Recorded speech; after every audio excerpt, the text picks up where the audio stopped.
That's right, turn that shit up, man.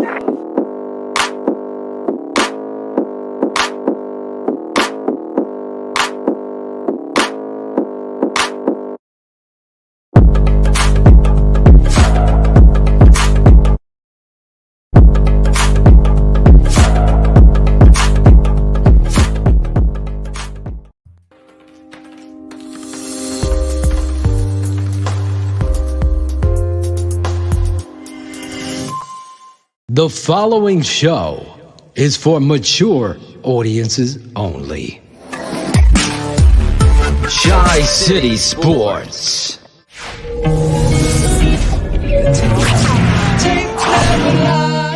Watch the tape, and when you see the tape, you know the tape doesn't lie, and the tape doesn't lie.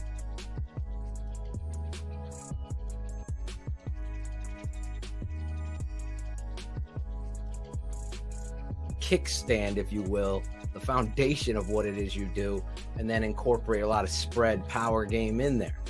The thing I like about Getsy is he did it on the college level, and he has a lot of pride in running the football. And I think going back to the head coach, just looking at who he is, I just believe in these marks, because some of you aren't patrons, so you didn't get to see Cars and Shayne and myself react to the presser.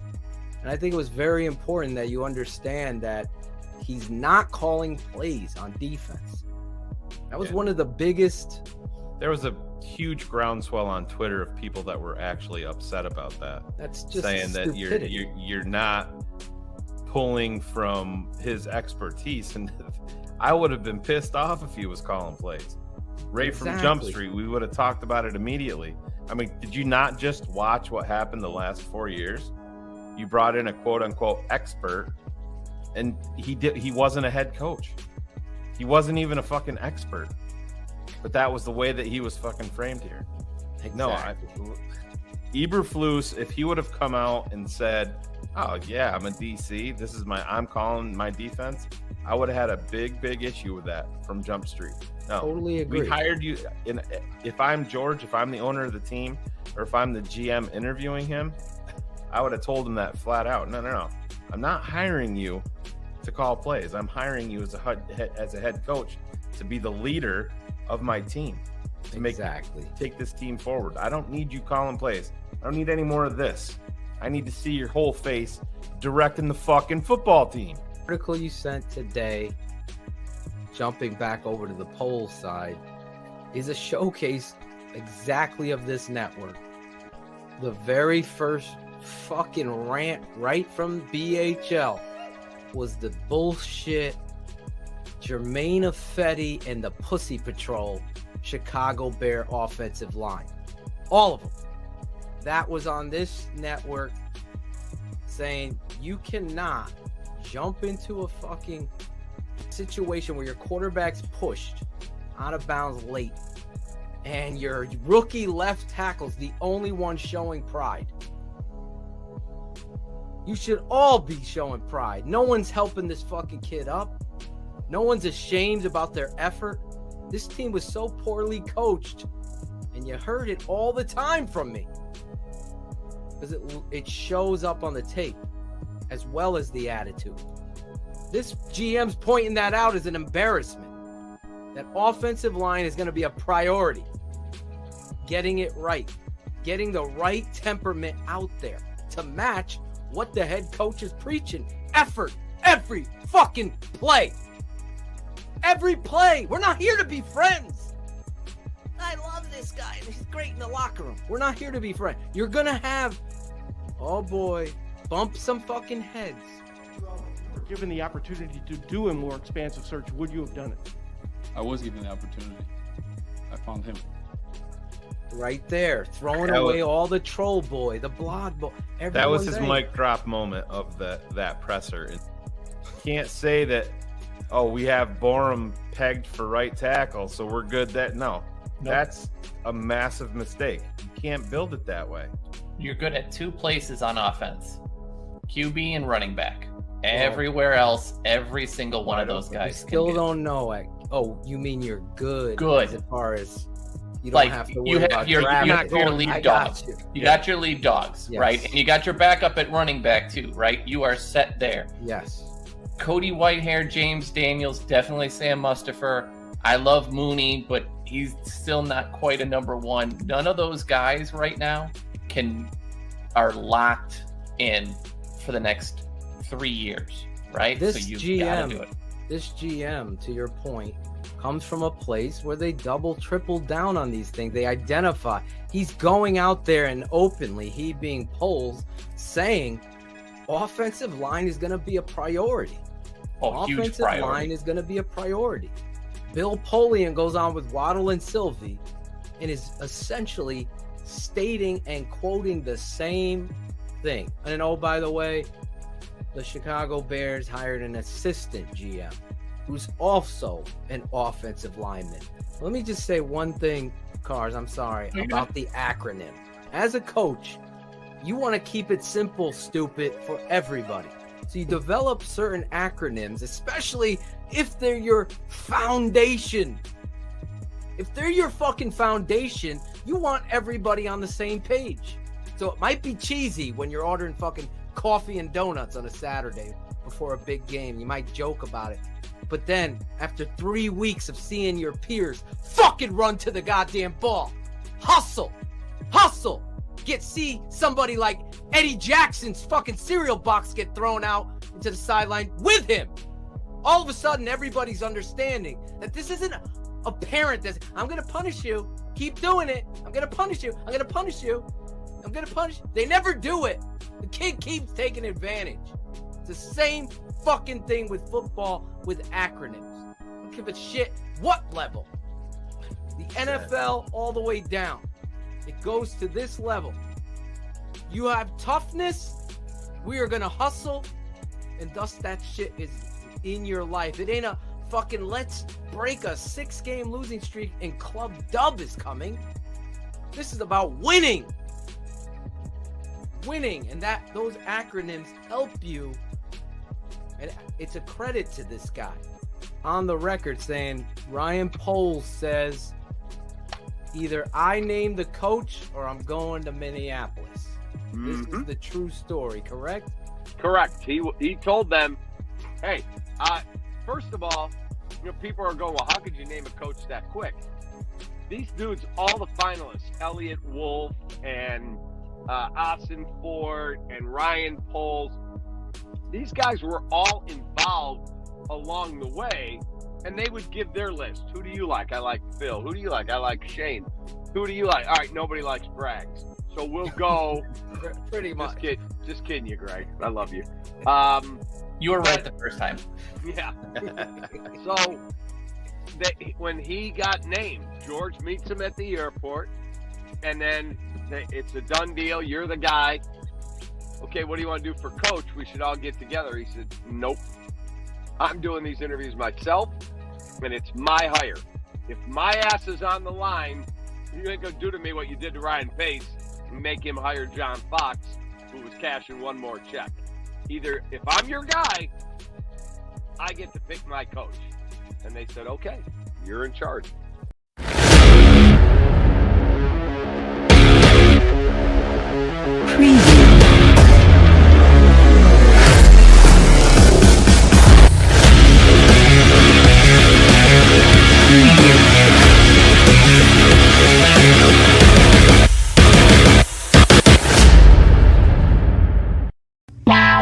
Draft Dr. Phil and the smartest man. Keeping it 100. I was trading up. 100. Yes! What? Here it is! Just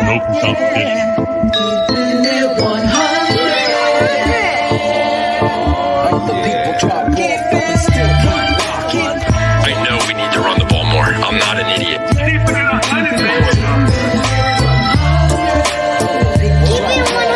Keeping it 100. Open competition. Keeping it 100. The smartest man. My Chicago Bears select Justin Fields, quarterback, Ohio State. dynamic duo that you love, the smartest man at Dr. Phil. Breaking down the film, never a problem, kick it straight. Most shows focus on stats, we focus on the tape. We keeping it 100, never running east or west. We coming with that truth, cause that's what our fans expect. Cut off the freaking anchor, moving forward to be free. But don't you worry, Shayne's got the dumbest tweets. It ain't no secret, Phil and Shayne got some haters. But now them out stuck like the true and now and laters. Debaters, frauds get kicked like Coach Tabor. Cuts had to be made, we added a barber moderator. Up and down, boys got you double checking. Sad sacks trolling like a fool drunk texting. Flexing on the truth cause you know they'll never change. Real, recognize real, that's what you get with Phil and Shayne. 100's what we do when we're breaking down the bears. Fuck a play or a captain, all of the unfair. The tape never lies, the truth, you see. We laugh, we lie, so there's no babies like Maybelline. Straight to the truth with acumen and facts. We got a sad nerd, but he's not just giving nerd stats. Car crash, big impact like Max Sack. Every Wednesday night you got the smartest man Phil back. Now we know you're smiling like a fat kid with fun day. We're back better than ever and we're keeping it 100. Keeping it 100, baby. Keep it 100. Draft Dr. Phil and the smartest man. Keeping it 100.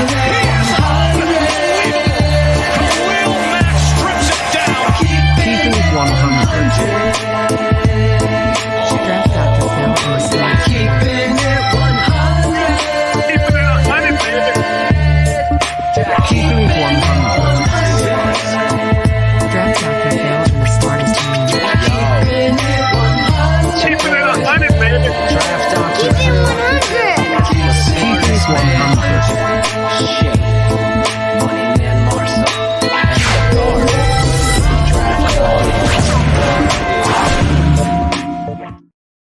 Yo, what's going on? It's Claudio's assistant. It is Mr. Jackal. It's Wednesday night.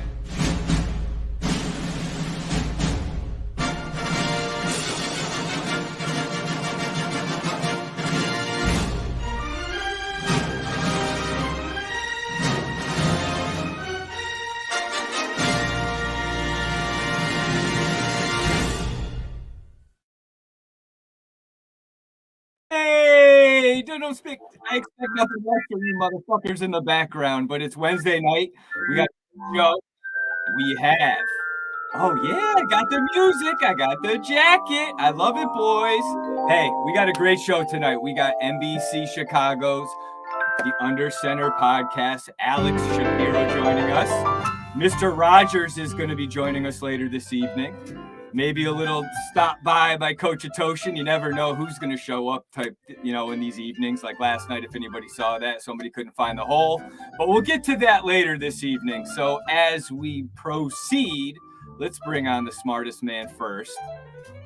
For those of us who grew up Hey. in the neighborhood. And then let's bring on the second smartest man. There he is. You fucking fuckers. I expect nothing less from you assholes to bust my stuff. Cherie's on her A game tonight with the fucking Great nuke drops in the job, background.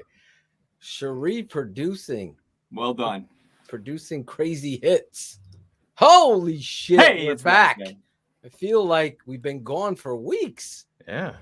But we are back here on Keeping It 100. Chris Jackal moderating tonight. Hey, Yeah. Mr. He- Rogers He music. passed had off your the music. he passed off the poop juice to Mr. Fernicola. the case of the Jackals. Yes, Claudio Poor caught Claudio, a man. case of the jackals, as we would call it in some of these parts. That Claudio, the barber, we're not going to have Cut It Out. I thought we were bringing Cut It Out back. And Claudio. Oh, this is Claudio the barber. Yo, this is Claudio the barber. Claudio, is not here tonight. Currently listed on injured reserve, and in the little writing in parentheses, Jackaled. Yeah. Jackaled. There you go. He's on the, Working something out. the porcelain throne looking down and saying, Yo, When's this stop? gonna Sorry, stop? Max. Then let me do what I hired to do. That's right. He had to do what he's got to do. Jackal, do you want to address this right here, Paul? Zero chance you've read any of those books? I've read every single one of these Every books back one. here. Every single one, front to back. He's the Ask me a question about any of them. Harry Potter of book reading back there. It may be Mike, Harry Potter book. Speaking of Harry Potters, we're going to get rid of some hair later with a new person reading for Manscaped. Yeah. This lady. We got a new person. Cherie making a debut tonight. Manscaped, no more Harry Potter. It's going to be clean Potter, right, Cherie? Or Trim Potter. We do have a big announcement that we are going to, if you want to throw your hat into the TTNL ring.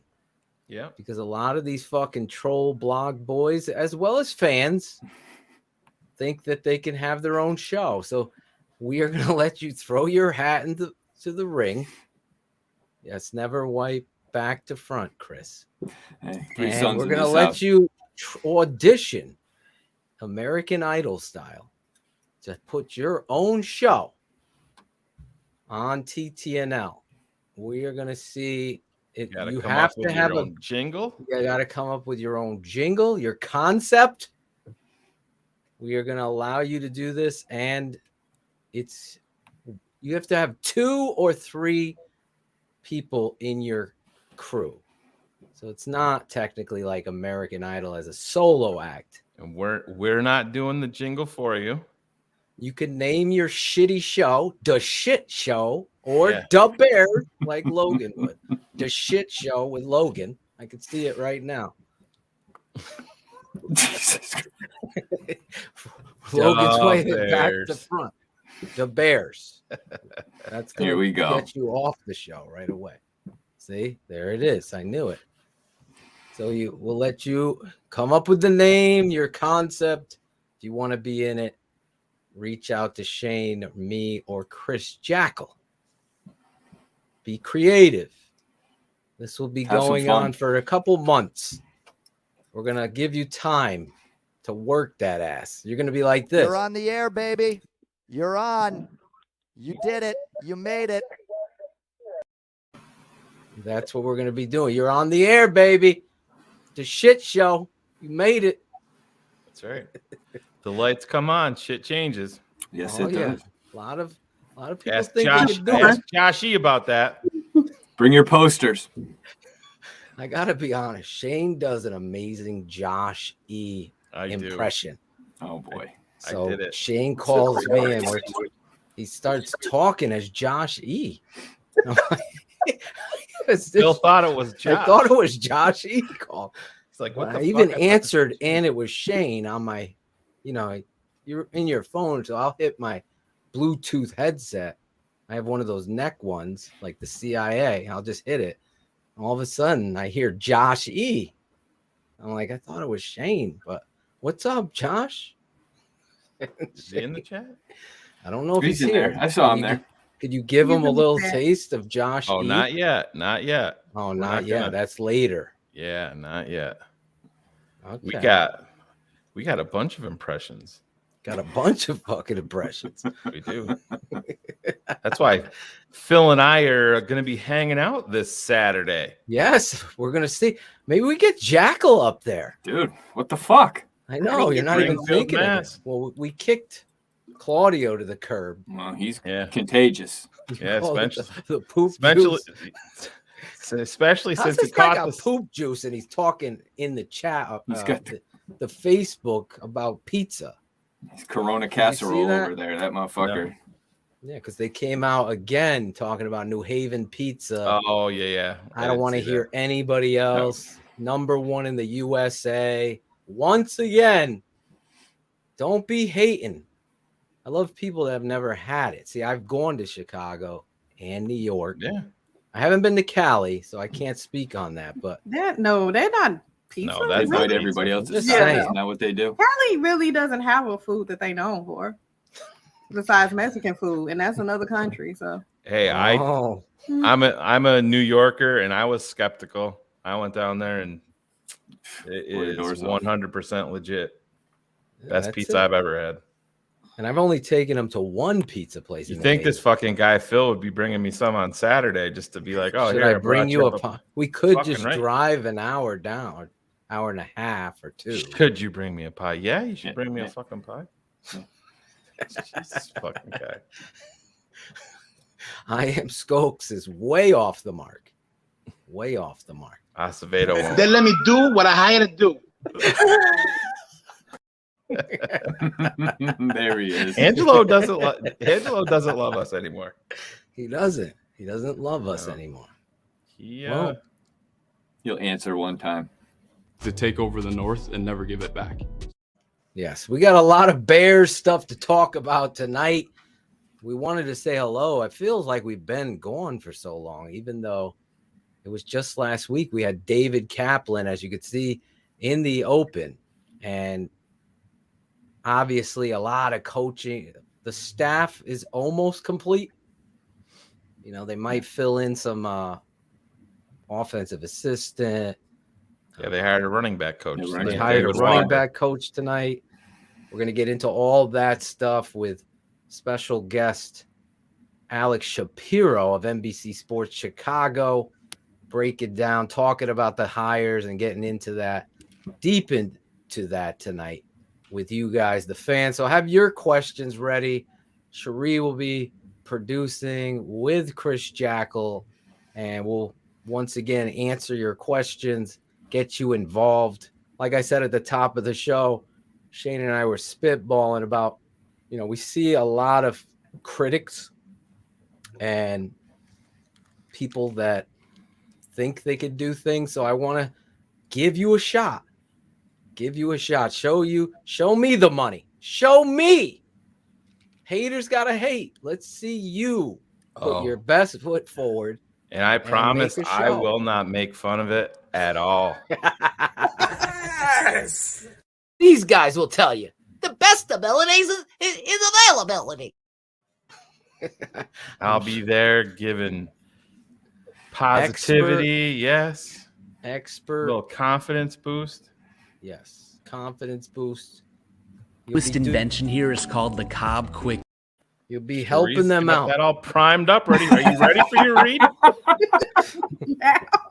That's why I felt like the Chicago Bears, with their weak ownership, needed somebody that was going to be the front man that goes into the cafeteria and the freaking cooks like, oh shit, my home fry game better be on, because this stuff is all about that kind of culture that we want. And you better not be attacking my Mexican cooks back there either. Hey, Jose. There we go. Over there. Kenneth almost fucking lost it there. I got Kenneth cracking up, laughing on that.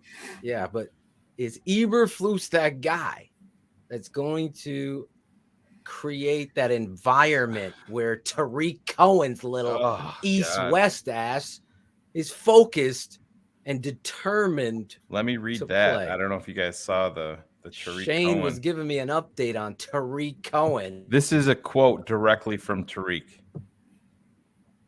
I'm scared to come back a different player, not the same one I was. I won't let myself come back before I'm ready and before I feel I can put the same performance on that I was putting on before I got hurt. I mean, this is a dude that's a year and a half out. So you got to project forward even to when camp starts, and he's worried about coming back too early. I said, if I'm running if I'm Ryan Poles, I'm running the show. See ya. Gone. Somebody else can worry about you. I'll take the fucking financial hit right now. Yep. Don't need you on my team. Go do Wild and Out segments with Nick Cannon. I'm totally step for step with you. This guy has been a Matt Nagy special. We'll call him that. Or who's this James Butler's pussy ass in the beginning of the show? Troll boy James Butler. He's always thinking we're fanboying Justin Fields. So James, please give us your address. We'll get you on the show, I promise, so you could defend your take. Because I could guarantee there's one thing this network doesn't stand for is fanboying and meatballing. That shit don't happen here. But anyway, Tariq Cohen, I'm with Shayne. He was a Matt Nagy favorite, building offenses around somebody that doesn't kind of quantify it, and then have a guy that quantifies it and completely ignore him, and that's David Montgomery. This is the kind of atmosphere we lived in with the Chicago Bears, and hopefully they get to the point where they do something like that'll be the first step in showing me, hey, we're all about having a culture that puts team and winning first. I don't see that happening with the Chicago Bears under Matt Nagy. Now, Matt Eberflus, he is saying all the right things. Yeah, as I said, you can sit there like this, and that's right. fine. That is totally, totally fine. You could just put your arms up and say, "Show me, Eberflus. Show me." That's good. That's what Angela would say. That's good. Then let me do what I hired to do.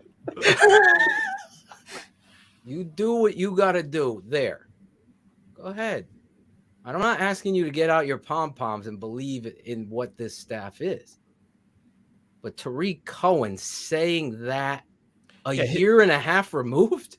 Yeah, he did have a second surgery. They've never come out and said for sure, but I mean, he 100% did. You can, if you read through the tea leaves, he did. And the sad part about it is, if I know Tariq has had a tough year, his brother died in a crazy set of circumstances, but his skill set, if he's committed, is exactly what this team needs.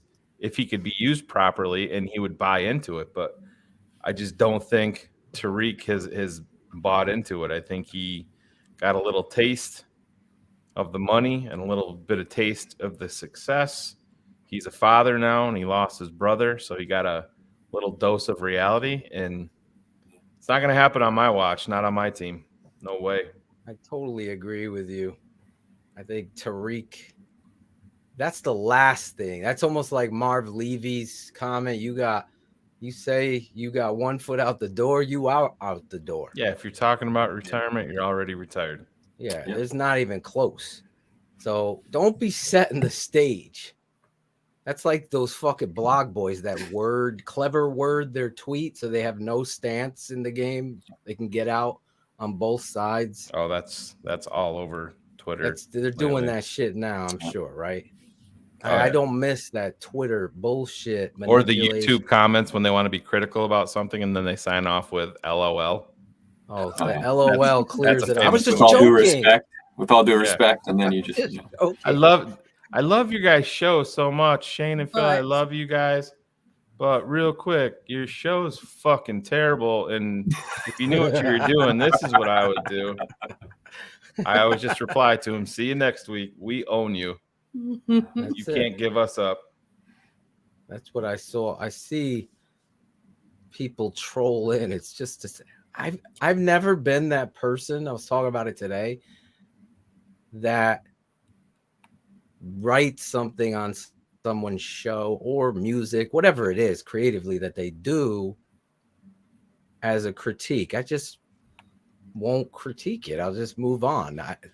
And maybe that's just me. Maybe people fucking want to just be involved, or I don't know. But just watch another show. Yeah. It's like these people that can't see Khalil Mack for who he is because they forgot who he is because he was leading the NFL in sacks and then had a fucking surgery and is gone. So now you're hedging your bets to clever word you're thinking here and be right no matter what next year. Well, I always knew. No, come on a fucking show and put your name to your analysis. That's what we do. I can't stand these guys like Cole, Wadawatch, whatever the fuck, talking shit about me. Come on the show and back up your fucking stance from your stances because I put my name to it. That's what you do when you're an analyst. That's what we are here. Well, not Jackal and Cherie, but Jackal's a fantasy analyst. That's about it. I wouldn't trust him to analyze Fantasy world. anything other than that. Did you say Oh, analyst? thanks, Phil. Did you say analyst or anal cyst? Maybe. Hey, I'm just as much as a pontificator Anal as those guys on Twitter, man. There's some people out there that are just yeah. putting some fucking bullshit out there. Oh, And my God. if I have to read one more hypothetical Mac trade or some dude my saying he's got a God. source at Hallis Hall, it's like, dude, what are we Khalil fucking doing? Mack You know? is top 5 best football players in the National Football League. Top 10 to be safe. How about that? Don't you fucking critics of Mac are the same ones that said Robert Quinn was a waste. He's terrible. Meanwhile, I'm sitting there fucking breaking down tape, defending him all through that season where he's terrible. You're the same ones. You're reading a fucking stat sheet. Khalil Mack will come back under Eberflus in a 4-3 defense going this. Remember Adwale Ogunleye, Mark Anderson. This is your time. You guys remember these guys, right? Alex Brown. Remember those? Just Israel Adonijah. Here's Alex Brown. If 20 is the best and 0 is the worst, Alex Brown is a 10, right? He's good, average, good football player. Made it to the NFL. If I'm as a scout and I'm ranking Khalil Mack's a 20, that's what you're getting on one end. So what's your ranking, troll boy, of Robert Quinn on the other side? Out of 20, what would you rank? Last year you Quinn? had him at 2. This year you had him at 18. Exactly. Now you got him at 18 because of this year. I just traded him on Madden for 3 first-round picks. This is what I see on Twitter right here, you know. First round pick for Mac, and people want to just dump him for a first rounder. I will never make any move with Mac. That's it. Because quarterback, pass rusher. That's the order. The thing about That's it is, and then you go to offensive tackle. Pass rushers age well in this league, believe it or not. Look at Von Miller. Yeah. Von Miller. They do. Don't get me started. Like, I'm about football first. Fuck the money. Fuck all that cap bullshit. I can manipulate a cap just like every fucking team in the NFL can manipulate. You'll always manipulate it. What you can't do is sit there and tell me someone in the draft is as good as Khalil Mack now with this first round pick. Tell me, who is it? Who is it? The kid Hutchinson from Michigan or Khalil Mack? Which one are you going to fucking take? Seriously, ask yourself that. So if you're projecting 3 years down the road, Khalil Mack can age 3 years and lead the NFL in sacks. This is the stuff that you've got. I'm just keeping it 100 with you. I'm keeping it real. If you're going to win football games, you're going to force them into third down. And by the way, that's when the money down is, and that's where Robert Quinn and Khalil Mack become the elite. So now all these fucking Kyle Brandts of the fucking world talking shit about Eberflus and this hire and that hire, because all these fucking guys are just names right now. That's it. They're just names for people. What I know is the tape of the players. So the system, the philosophy, the foundation, everything I'm hearing, and we're going to get into it with our guest, but everything I'm hearing is the right fit, the right solution for the talent on this football team. And are you going to trade Walter Payton out of your offense if you're running the eye? Like, shut up. Like, seriously, give Kyle Brandt. I'll trade Kyle Brandt for a first-round pick to get his ass out off the NFL Network. Khalil Mack is going to shut so many people up. It's that fan. I didn't see who it is, and it's no offense. It's just imagine putting all the work, time, and energy and effort into showing it. We had a show this past weekend, X's with the O's. We just looked at Mac this past year while he's hurt, doing elite, freakish things that go unnoticed by Blog Boy Johnny, Blog Boy Jeff, Blog Boy Andy, Blog Boy, and all of these guys. I don't know how this has happened, but they've become the fucking monsters of strength on Twitter and the social media football world. Instead of listening to real football people or people that have played the game, we're going to listen to a fucking guy that's came up with an equation to come up with a reason which actually goes against and defies what it is you see on tape. I cannot even begin. Just get ready, Shayne. I said it before. I said it last year. Yeah. Well, Robert Quinn, jump on the bandwagon. I can't wait till next year. And what happened? He broke Richard fucking Dent's sack record. Well, there was Bears fans out there that didn't want him to break it because he hadn't been a Bear long enough in their minds. I'm like, what are we doing here? What are we doing? Bear now. Thing about it is the Bear Ryan Poles, you want to try to get a healthy year with Mac and Quinn for the simple fact that this offense is going to be going under a transition where hopefully you bring in some players and you can be explosive. And the best way to make your team move forward, those two pass rushers right there alone are going to be so important to this team. Travis Gibson had a nice season. I see people on Twitter saying that he's the reason that the Bears should move Mac. Why? Why would you ever even entertain that? I mean, listen, if a team wants to talk to me about it, I'll sit down and listen. Absolutely. I'm going to listen to any deal that you want to offer me. I'm not doing my job if I don't. Exactly. It doesn't mean I need to pull the trigger. Travis Gibson isn't a guy that you should put out there. You make him the third wheel in that pass rush tandem, or in that pass rush trio. That's like got Mark the ability Anderson. to be lethal. Yeah, now you're cooking. And he's better, like physically, than Mark Anderson was. Oh, you know what I'm saying, Travis? Totally different. Yeah. So now you're pitching.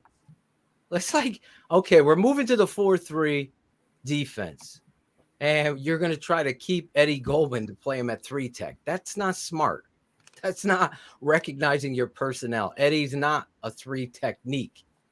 But guess what? The two best players that are in your defense, aside, I mean, you could make an argument for Roquan, but clearly is Mac and Quinn. Why, as a new head coach, bringing in a new philosophy of defense, which is based on penetration and pass rush, so you could only have to rush 4.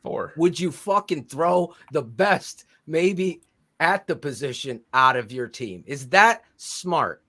This will be the only network that's saying it. This was the only network that was telling you about Quinn, that was telling you about Coach Nagy being shitty. This is the only network that told you about fucking David Montgomery being elite. This continue to challenge us, James Butler and company. Oh my God. It's like saying Tupac is better than Biggie. I've never heard it before in my life. I'll put it right up to the test. I know that gets people's fucking panties in a bunch, but it ain't even in the vicinity of truth. Oh boy. Biggie could run circles around him, not on a track, but on a mic. That's about it. Tupac got him on the track, I'll tell you that. But anyway, I get fired up with the Mac stuff because that stuff just irritates me. When we just overlook this kind of elite talent on your roster. It shouldn't happen. You brought up the new scheme here with Eberflus, and look at the pass rushers that he had in Indy, where he was effective. I mean, Justin Houston. Yeah. And now he's got Robert Quinn and Khalil Mack and Travis Gibson coming off the fucking bench as the third fastball to throw in there. Listen. And when you have a secondary that's not great, doesn't have enough numbers there yet, but you can get the quarterback with rushing 4, that's going to make everything behind them better. Absolutely. And then you put Roquan at the weak side linebacker position. You have the ability there, if everybody stays healthy, to make a fucking dent very, very quickly.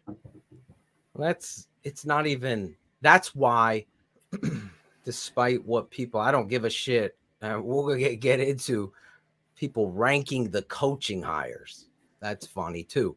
And I saw today that our old friend, what's his name?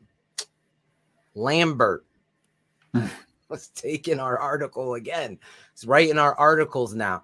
He's probably how long in the is this chat right network, now. Andrew? How long has this network called out Eddie Jackson for his inability to tackle? Like this didn't happen this offseason. Thanks for catching up. Watch the fucking tape. It's fucking ridiculous. Eddie Jackson on Front Street. On Front Street. We're going to be watching you because that's all we did on tape. No one's going to come on here like some of these blog boys. Listen, I don't know Robert Schmitz or some other dude. What's this dude? Oh, my God. And I got no issue with the site they serve. I really don't. It infuriates me to create a narrative that isn't true, to defend something that isn't true, like Danahy and Robert Schmitz did with Eddie Jackson. Danahy still defending Matt Nagy as if it's like defendable. This stuff, you have to be better than that when you follow people, and you have to understand what it is you're looking at. Go ahead, Shayne. I'm sorry. PJ, it's a good question. You just have to look back. Everything in this scheme is going to be funneled towards the weak side linebacker. I mean, Lance Briggs was the weak side linebacker. Yeah. What is the best defender in Indianapolis? Does anybody know his name? Weak side linebacker. Yes. Number 53. And call him the maniac. Yeah. Why am I blanking on his name? Oh, you don't know his name? I'm blanking now on it. You've made me blank on his name. Jesus Christ. Somebody in the chat throw it up there. Yes. Darius Leonard? Yes, Darius Leonard. Christ. But he's the weak side linebacker in Indy. And everybody thinks that in this scheme that Eberflus is bringing here, listen, Roquan Smith is not 6'4", 260 and can get 35 yards downfield like Brian Urlacher did. Brian Urlacher, when pre-Lovey, he would get you 8 sacks in a season. But he was so good in coverage and could cover so much field, they would drop him down there. Roquan Smith in a 4-3 is a classic will linebacker. Phil, I mean, you can speak to it as a coach. I'll just tell you this. When you define what it is you want to do, obviously they're going to have to make that decision. If I was Eberflus, great name. I was Eberflus. Yes. Derek Brooks, Lance Briggs. You're going to sit down with Roquan Smith first and foremost to make sure that he's okay with it, because philosophically, what the weak side linebacker plays are getting funneled to you. So you're going to have that free opportunity to come backside and get those plays where you're isolated one-on-one in those tackles. If you're fast and you have fluidity and instincts, it's only going to be even that much better. So for me, for Shayne, for anybody watching tape, Roquan, that is probably your best position. But you never know. The player might say, I feel more comfortable playing Mike coach, and we'll see. But on paper, Shayne's 100% right. This is where those defensive tackles are going to cover for him. That end, it's probably going to be Khalil Mack on the left side. Yeah, and everything's going to be funneled to him. He's going to be stacked behind Khalil Mack. He's the fucking janitor cleaning everything up. He's flying in there. He's cleaning it all up. He's great in coverage. And then, obviously, guys, they're going to play nickel and dime. Then he goes back inside. And you have two.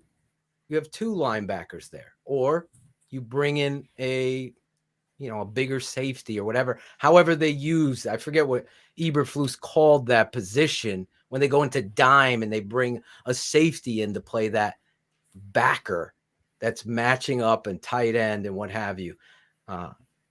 Listen, that's where this football team is going to be. I mean, you got the 3 pieces in when you're looking at 4-3. Now you got to find that 3 technique. Is it Mario Edwards? I'm telling you right now, are you wanting to bring in back Bilal Nichols, Shayne? To me, Bilal's going to get paid, and Bilal's got to stay healthy. I know it wasn't quite as bad this year, but to me, I need to. This is what sucks with what we do is we can't sit down with these guys to see if he's completely bought in. He's a 5th round draft pick, and Bilal's going to want to cash in because he doesn't have that fuck you money yet. So that's what he's going to be looking for. And I don't know, man. I think there's a reason why he's a great fit at 3 tech. He is. He absolutely that is. would be a better fit than how they used him. But totally agree. George Bayless and I sitting there watching his effort. I mean, that's my point, Phil. And that's not showing me. That's a big part of it. And if he's doing that in a contract year, what's he going to do when that wallet gets a little bit fatter? Exactly. I agree with you. That's a big part of it. I'm in the camp not bringing him back. Yeah, I would sign. And I covered that draft. I was a huge Bilal Nichols guy. You were.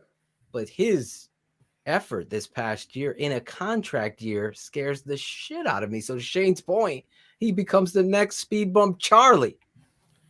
Angelo Blackson, however, has great burst and get off inside at that 3 technique. Sounded like Ryan Pace for a second there. But before our guest gets here, Tonga, I think Tonga can do that. I thought Will Mookie Hill from Jersey was asking about that. But that's the thing, Phil. They gave Mario Edwards a 2-year deal. Blackson, they gave a 2-year deal. These guys are coming back. Those guys fit. Yeah, those guys. I like fit. Mario Edwards playing both 3. Me too. And the rotation of ends. Yeah. Put him outside. Sure. When you want to give Khalil Mack a break. This is another pussification of Desai and Nagy, who's how they use Mario Edwards. I get Mario got some penalties. You're the fucking head coach. Understand that one of those fucking penalties was in response to Aaron Rodgers instigating it. So actually, I would be applauding my player. In the moment that I didn't see it on tape, I got to go watch the tape or whatever, then yeah, I'm yelling at my guy, but I'm not punishing him where I'm not playing him the fucking next week. Same thing with Gibson. He has a great 2-sack game. The next week, he gets fucking less reps. How does that happen in the NFL? Needless to say, the Chicago Bears, they've always done this kind of shit. Always. Yeah. They don't see the personnel. It's going to be a huge measuring mark for me with Coach Eberflus, Coach Williams, who's the defensive coordinator, and obviously Coach Getsy. How do they see their personnel? Right. That was the question I was going to put up there, and I see somebody put it up there. Factor one. Yeah. Are you worried that Getsy has never coached a quarterback? Well, he literally was just the quarterback's coach in Green Bay. So he's been quarterback's coach. He's been quarterback's coach in college for players. So I don't know. That's what he was. I mean, I can literally give you his rundown here. What? Yeah, he was offensive coordinator and quarterbacks coach at West Virginia Wesleyan. Offensive coordinator and quarterbacks coach at Indiana, PA. Wide receivers coach at Green Bay, Mississippi State. Coordinator, Green Bay Packers. 2019, he started as quarterbacks coach. 2020 and 2021, passing game coordinator and quarterbacks coach before he became the offensive coordinator of the Chicago Bears. So I'm not sure. I think he wants to know the whys, Shayne. Yeah, well, I got him for you right here, buddy.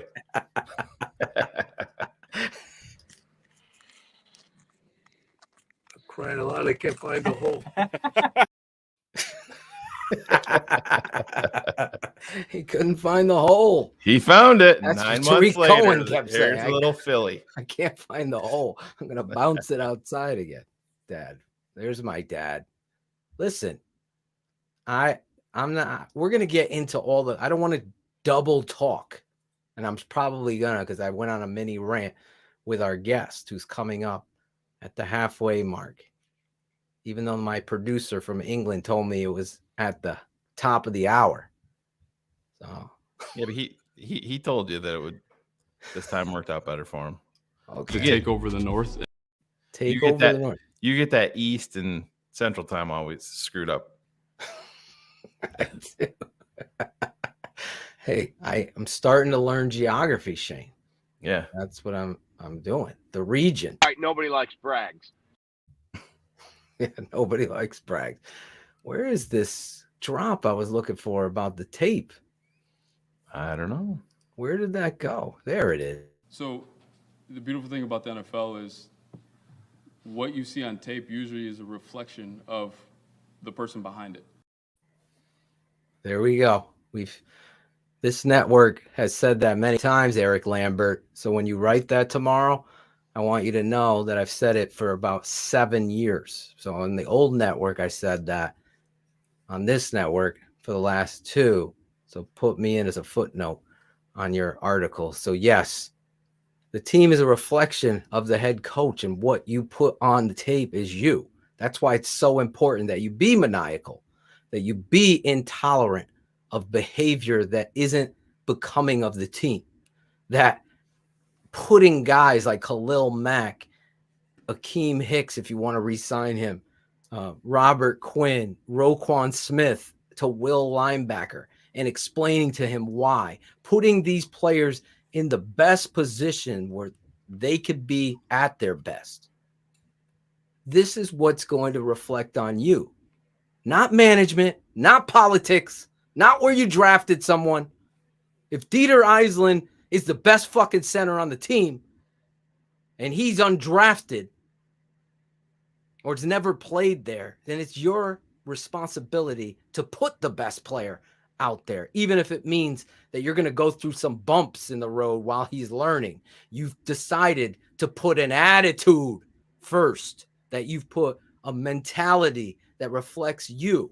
So when I hear Coach Eberflus, and especially Ryan Poles, who brings up how embarrassing that offensive line and the pussification of the Chicago Bears was, and that's going to be the focus of their offseason, then sign me up, because it's been so long since I've seen Mark Bortz and Jerry Fontenot, Olin Kreutz, Big Cat Williams, Reuben Brown, Roberto Garza. These guys firing out off the football and having pride in the work that they do, because no matter what any blog boy's little stat that comes up that they create, the game is won and lost in the trenches. That's not a cliche. And any fucking blog boy telling you David Montgomery isn't an elite runner and is somebody you build around, then you need to unfollow them immediately, because I'm not a fan of David the man. That didn't bring me to say this. I've become a fan of David the man. David's tape said David is elite. David is now fighting Goliath. That is your Twitter argument blog cannot boys. be that David Montgomery actually hurts the offense, and that's what John Woods. That's what his argument actually was. He actually hurts the offense. Those were his words. Hurts my on Twitter. I invited John to come on here. John doesn't like me as a person. Like I said, I sleep like a fucking baby knowing that. I don't care what John Wood thinks of me. That's fine. I'll even if it's better for the show, he can come on and I'll sit out. I'll just fucking I'll put drops on his ass while he's talking. Get in somebody's ass today. That's right. But to say that David Montgomery makes the offense worse, that proves to me that you don't know anything about football other than pushing a fucking button on your calculator and thinking that you do. And there is a spot for that in football. I get the analytics aspect of it, but it's not all analytics. It's not that at all. If you know anything about football and you watch the Chicago Bears and tell me that David Montgomery makes this offense worse, you don't know what the fuck you're talking about. End of story. It's that simple.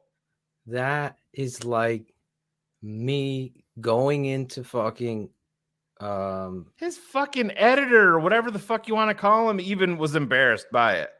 But he's like, what? Oh my God, with the fucking drops. Jesus. Every other fucking word out of my mouth, there's a drop. That was me. That what? But, his editor, what? Sorry, yeah, but he's just out there saying, hey, sometimes you have to let your people, even though you don't agree with it. Well, that right there, you're fucking saying. I went on a tirade about that guy for allowing that to be put into presentation for an audience, that is a fault of you. So if you have an agenda, like you want to be some click magnet and you want to create this narrative that David Montgomery makes your offensive worse, then you've done a disservice to not only yourself, because you look like a fucking total moron, but you've done a disservice to a fan base that might follow and think what you're trying to prove is correct, that you've created an algorithm to prove this, which is maniacal pussy bullshit, to be perfectly honest. I'm sorry. Watch the freaking tape and see a guy that's running through a subway station at 5 o'clock trying to get home. That's what David Montgomery's had to deal with for the last 2 years. It's not just the players blocking, it's the coach who's calling the plays. It's the scheme and the philosophy. David overcame all of that. So when you know what you're looking at, you come away and say, wow, what this guy is being able to do is something outstanding. Outstanding. So that's my mini rant on that. But yo, you know how we do it, Shayne. We've got our guest. We've got our guest. I think he's going to enjoy this intro because in TT, he has never been on this show. So I think he's gotten a taste listening to me cuss a little bit that there's no rules here. I think I got fired up. He clicked on in the green room, and you're like, the fucking puss. It's the pussification of the NFL. So I think he's gonna. You get the tone, Alex. And let me just say this: I'm excited about this guy. From everybody that I love, that are really great human beings in this industry, that understands that this market, this topic, this conversation is big, and there's plenty of room for everybody. So you actually support one another that are good, and you could be critical, have said to me, Alex Shapiro is a great dude. You're going to have a lot of fun with him. He's a great human being. That's the starting point. I'm ready to bring him out. Let's do it the TTNL way from NBC Sports Chicago. It's Alex Shapiro. This guy covers the Chicago Bears for NBC Sports Chicago. You may also know him from the Under Center podcast with TTNL Hall of Famer Kenneth Davis. Ryan, is aliens over there? Matt Nagy was always searching for the wise. Alex is here to tell you what they are.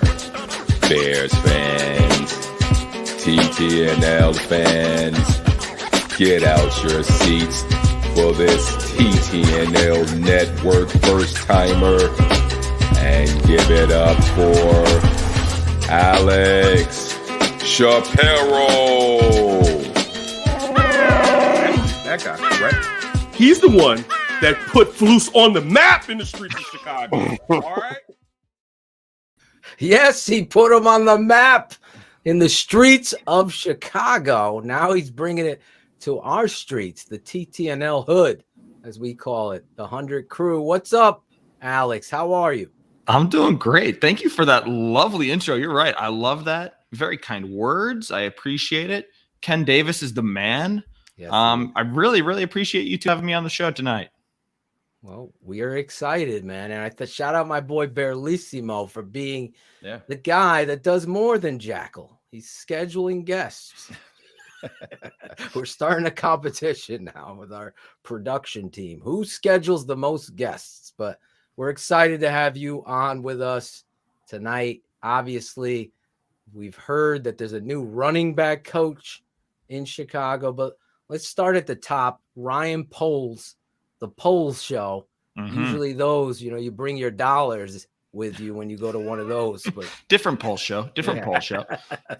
But this one has come with a passion behind it that's building an offensive line from an offensive line. What are your thoughts on Ryan Poles, obviously covering for the beat there? I mean, certainly energizing.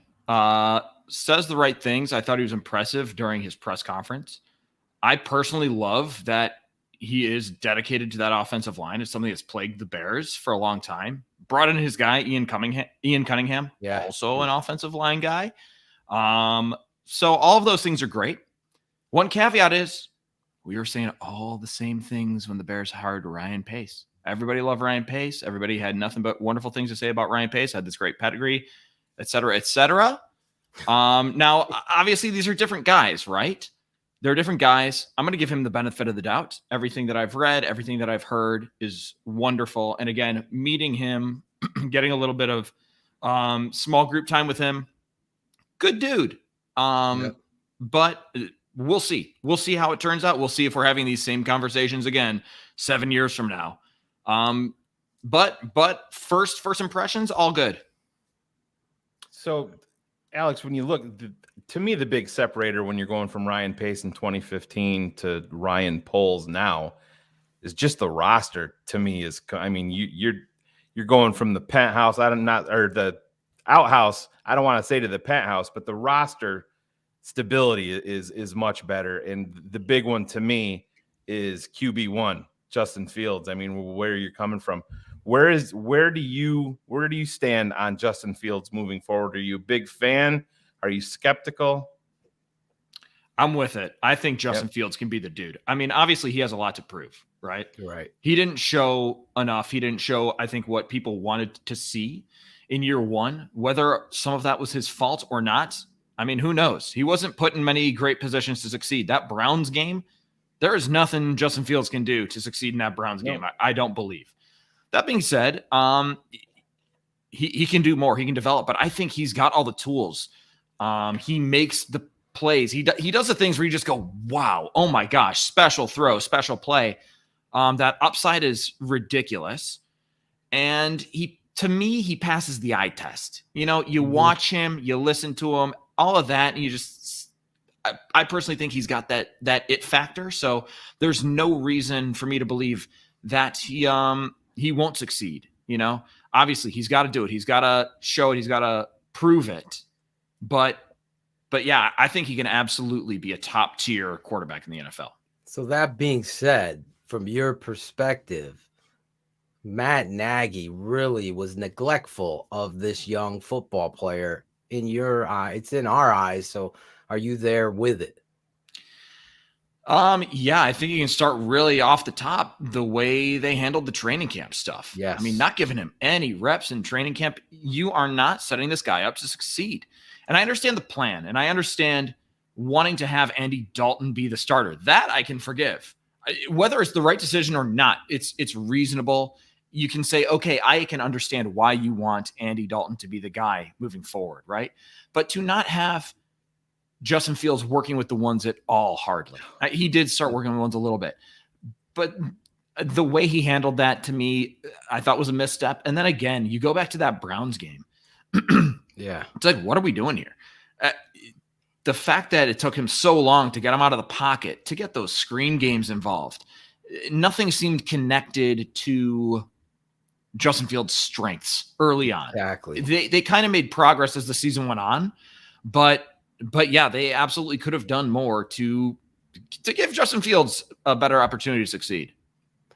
I look at the situation and what drives me nuts just early on. Potsy kind of talked about this today, saying that he kind of forgives the Bears with the handling of Andy Dalton because they promised him. Well, I get the point of them promising Andy Dalton that he's the starter because they didn't have anybody else other than Nick Foles at the time. Things changed the very second you traded up for Justin Fields. And I mean, this is the NFL. I'm not worried about you have 10 million reasons to love me, Andy. That's all I need to hear from you. Exactly. And I mean, everybody says this is a cutthroat league, but now we're worried about what Andy's feelings are. I mean, the thing from Jump Street, and I think we all agree here, it should have been opened up at the very least. And then if Andy goes out there and is the veteran and he beats him out, then he beats him out. And it was just.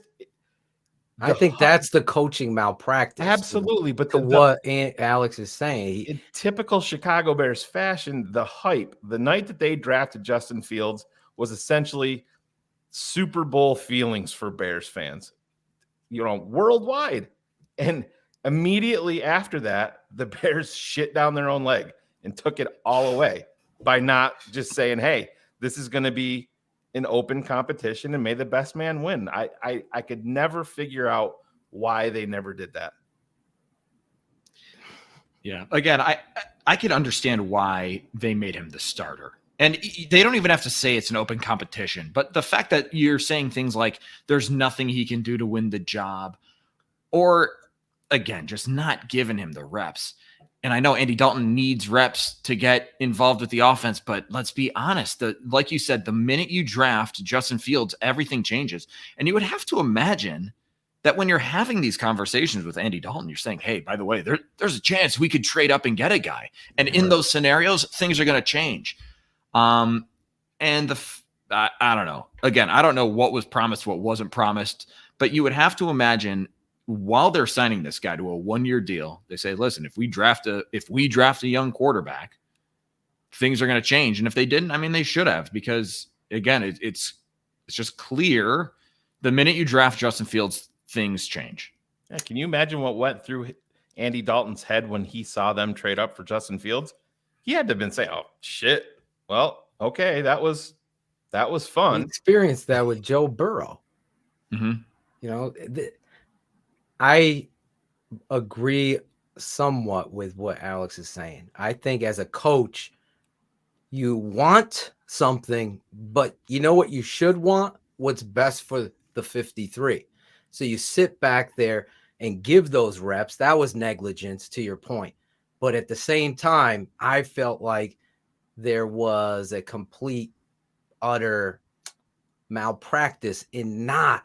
I mean, what other sport do you not have a competition at that just makes you better? Hey, make Andy better, make Justin better, make your whole team better.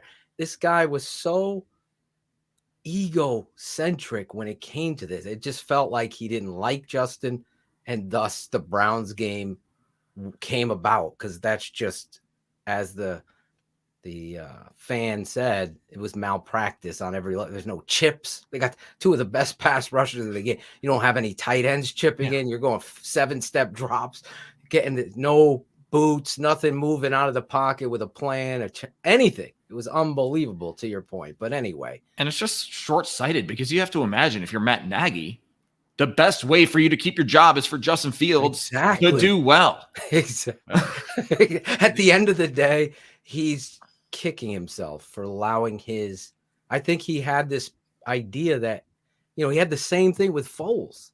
Like Foles, we're going to trade for Foles and 2.0, Nagy 2.0. All of that shit all fell because, listen, I can go on for days about that. I want to ask you this, though. You look at Eberflus coming in here as a head coach. He's saying all the right things. That's all we can say is that you're saying those things. Eberflus, the head coach, we've never seen. So all of us, I've told fans, you have every right to hold your hand skeptic. You don't need to be negative. You don't have to be, you could say, just prove it. I want to believe it because you've been neglected. What do you believe with Coach Eberflus? Is this going to be a good hire for this football team, or are you skeptic? I think skepticism is totally fair, and everybody should have a dose of skepticism with a first-time head coach. That being said, I do believe he will be a good head coach because of, watching Hard Knocks. I got to admit, watching Hard Knocks, the things he's doing with those ball hawk shirts. From what I hear, we talked to our buddy JJ Stinkins. I know JJ's been on the show. The guys bought in with that, and that was a great motivator in the way the turnover bucket didn't work out for the Bears. Yeah, for whatever reason. But, the thing with Eberflus is he's not – the scheme is almost secondary. It's like, this is the way we're going to play. He's got his hits thing, right, which all coaches have their thing. But for him, apparently, he truly does eat, breathe, drink, sleep, that stuff. That is everything. That hits philosophy, the hustle, intensity. I forget what it is. What is it? What's the takeaways and taking care of the ball, and then smart. Being smart. Yeah. So that, and they should add the other S. We should add one more S. Score on defense. Yeah. Pick it up. Lovie Smith would love that. Lovie Smith would love that. And right, okay, so I'm glad you brought up Lovie Smith. And I know that this has been a talking point that's brought up many times. It's just like going back to Lovie Smith's philosophy of running to the football, swimming to the football. And I think that is something that maybe was, I don't want to say it was lacking, because I don't think there was a culture problem with the Bears, right? The Bears never quit on the field. You never saw them quit off the field. They were fighting to the end, right? So I don't think that was a problem. But I think we didn't see players picking other guys up. That was something that Adam Hogue, my colleague, was harping on. Justin Fields goes down and nobody is running over to pick him up. Things like that. You didn't always see the running. And then when somebody does, when Tevin Jenkins does, Jermaine Ifedi, exactly, things of that nature. So that type of culture, I believe Eberflus can install, and I think it can be effective, because we saw it with the Colts. I mean, when he brought that into the Colts, it was a quick turnaround from 2017 to 2018. And then it wasn't just a flash in the pan thing, which we sometimes see. I mean, he maintained that. They have this bend, don't break stuff. You can look at the total defense. I don't really care. It's the scoring defense. It's the takeaways. And they are well disciplined. They didn't commit many penalties. And the Bears, I mean, how many times were they undone by stupid, silly penalties? Absolutely. The repeated tauntings, the unnecessary, that happens once. To my understanding, that happens once in Matt Eberflus's team, and then that's it. It's corrected. But to your point, that to me speaks to culture, though, too, Alex. It really does, because that is a coaching situation right there. And I mean, if you're gonna let that happen, and I love Akeem Hicks. I've always been a Mario Edwards fan, but these were the guys. It would 3rd and 15, you'd get the stop, and there's the flag for unsportsmanlike conduct. That's when you drag his ass off the field and let everybody else know that this shit's not going to be tolerated. Wims, Anthony Miller. To me, that stuff down those roads. And Club Dub. Let's not forget this. No, seriously. That is a culture problem. I've been a head coach before, Alex. And just to celebrate a win after you've lost 6 in a row is an embarrassment. You celebrate a certain way. I think Club Dub ran its course in 2018 when it was valid to do it, because you're winning and you're playing aggressive, sound football defensively. You lead the league in turnovers and touchdowns on defense. And you got this young coach and the young quarterback, and you're going, you're building something. We all remember. But then to come back the next year and try to run that back again, I just felt like, and then to do it the 3rd year, and then now you're doing it in the 4th year. And exactly, you're rotating captains. I like that comment. That's another thing that, my God, we buried. Has anybody asked Eberflus about? I have not seen it. They have asked him about the captains. I'm fairly certain it was somebody asked in the introductory press conference. Off the top of my head, I want to say he's just going to have captains and that's it. No more rotating captains. I remember the other just like real quick question he got asked. Are you going to be calling the plays? Are you going to be CEO? He also threw that out the window. And there's another huge difference. And it's something that I think is a good change. Eberflus is like, no, I'm not going to call plays. For me to be the best head coach I can be, I need to be being the head coach. I need to have my hands in everything and making other decisions. So it's going to be Alan Williams. It wasn't Alan Williams back then. He said the defensive coordinator, but it's going to be Alan Williams calling the defensive plays so that he can focus on the task at hand, which is guiding the entire team to a win. Imagine that. No more of this, looking into the play sheet. Yes. Let me ask you this. Here's a guy that, listen, I'll preface it with, I believe you should go after this guy for him to return, and that's Akeem Hicks. I know he fought with Matt Nagy. To me and their staff, I know it's under Rumpf, but a couple players have told me Nagy was involved too. So that's a check mark in the positive for me, because here's a guy that's wanting to just stand up, wanting to lead by example, plays to the whistle, is freakish talent. I get it that he's older and has had some injury concerns, but he's been out there and saying he wants to come back and be a Chicago Bear. Is this somebody that you think Eberflus could talk to and come back and be the Akeem Hicks that we've saw or seen. I think so. I'm gonna throw this back at you at the end, but I think the fact that he was talking about goodbyes and I love Chicago, all this, that, and the other thing. As soon as Ryan Pace and Matt Nagy are out the door, it obviously changes because now you're dealing with different people. You don't know how Ryan Poles feels about him. You don't know how Matt Eberflus feels about him, and he's obviously a heartbeat guy, right? I mean, this is a tone setter. This is a physical, nasty player that they've already said they want some of that nastiness. Now, the key for Matt Eberflus in this defense is he's got to be able to play 3-tech, right? They have the nose tackle thing a little bit where we'll see if Eddie Goldman fits in. But you got the defensive ends. Obviously, they got that figured out with Khalil Mack and Robert Quinn. Right. But this 3-tech. So you're the draft king. You're the draft doctor. Yep. Can Akeem Hicks play 3-tech? And that might be the key. If he can play that DeForest Buckner role, why not? This dude is a freak. So anybody saying that he can't do anything interiorly, I say 100% yes, he can play.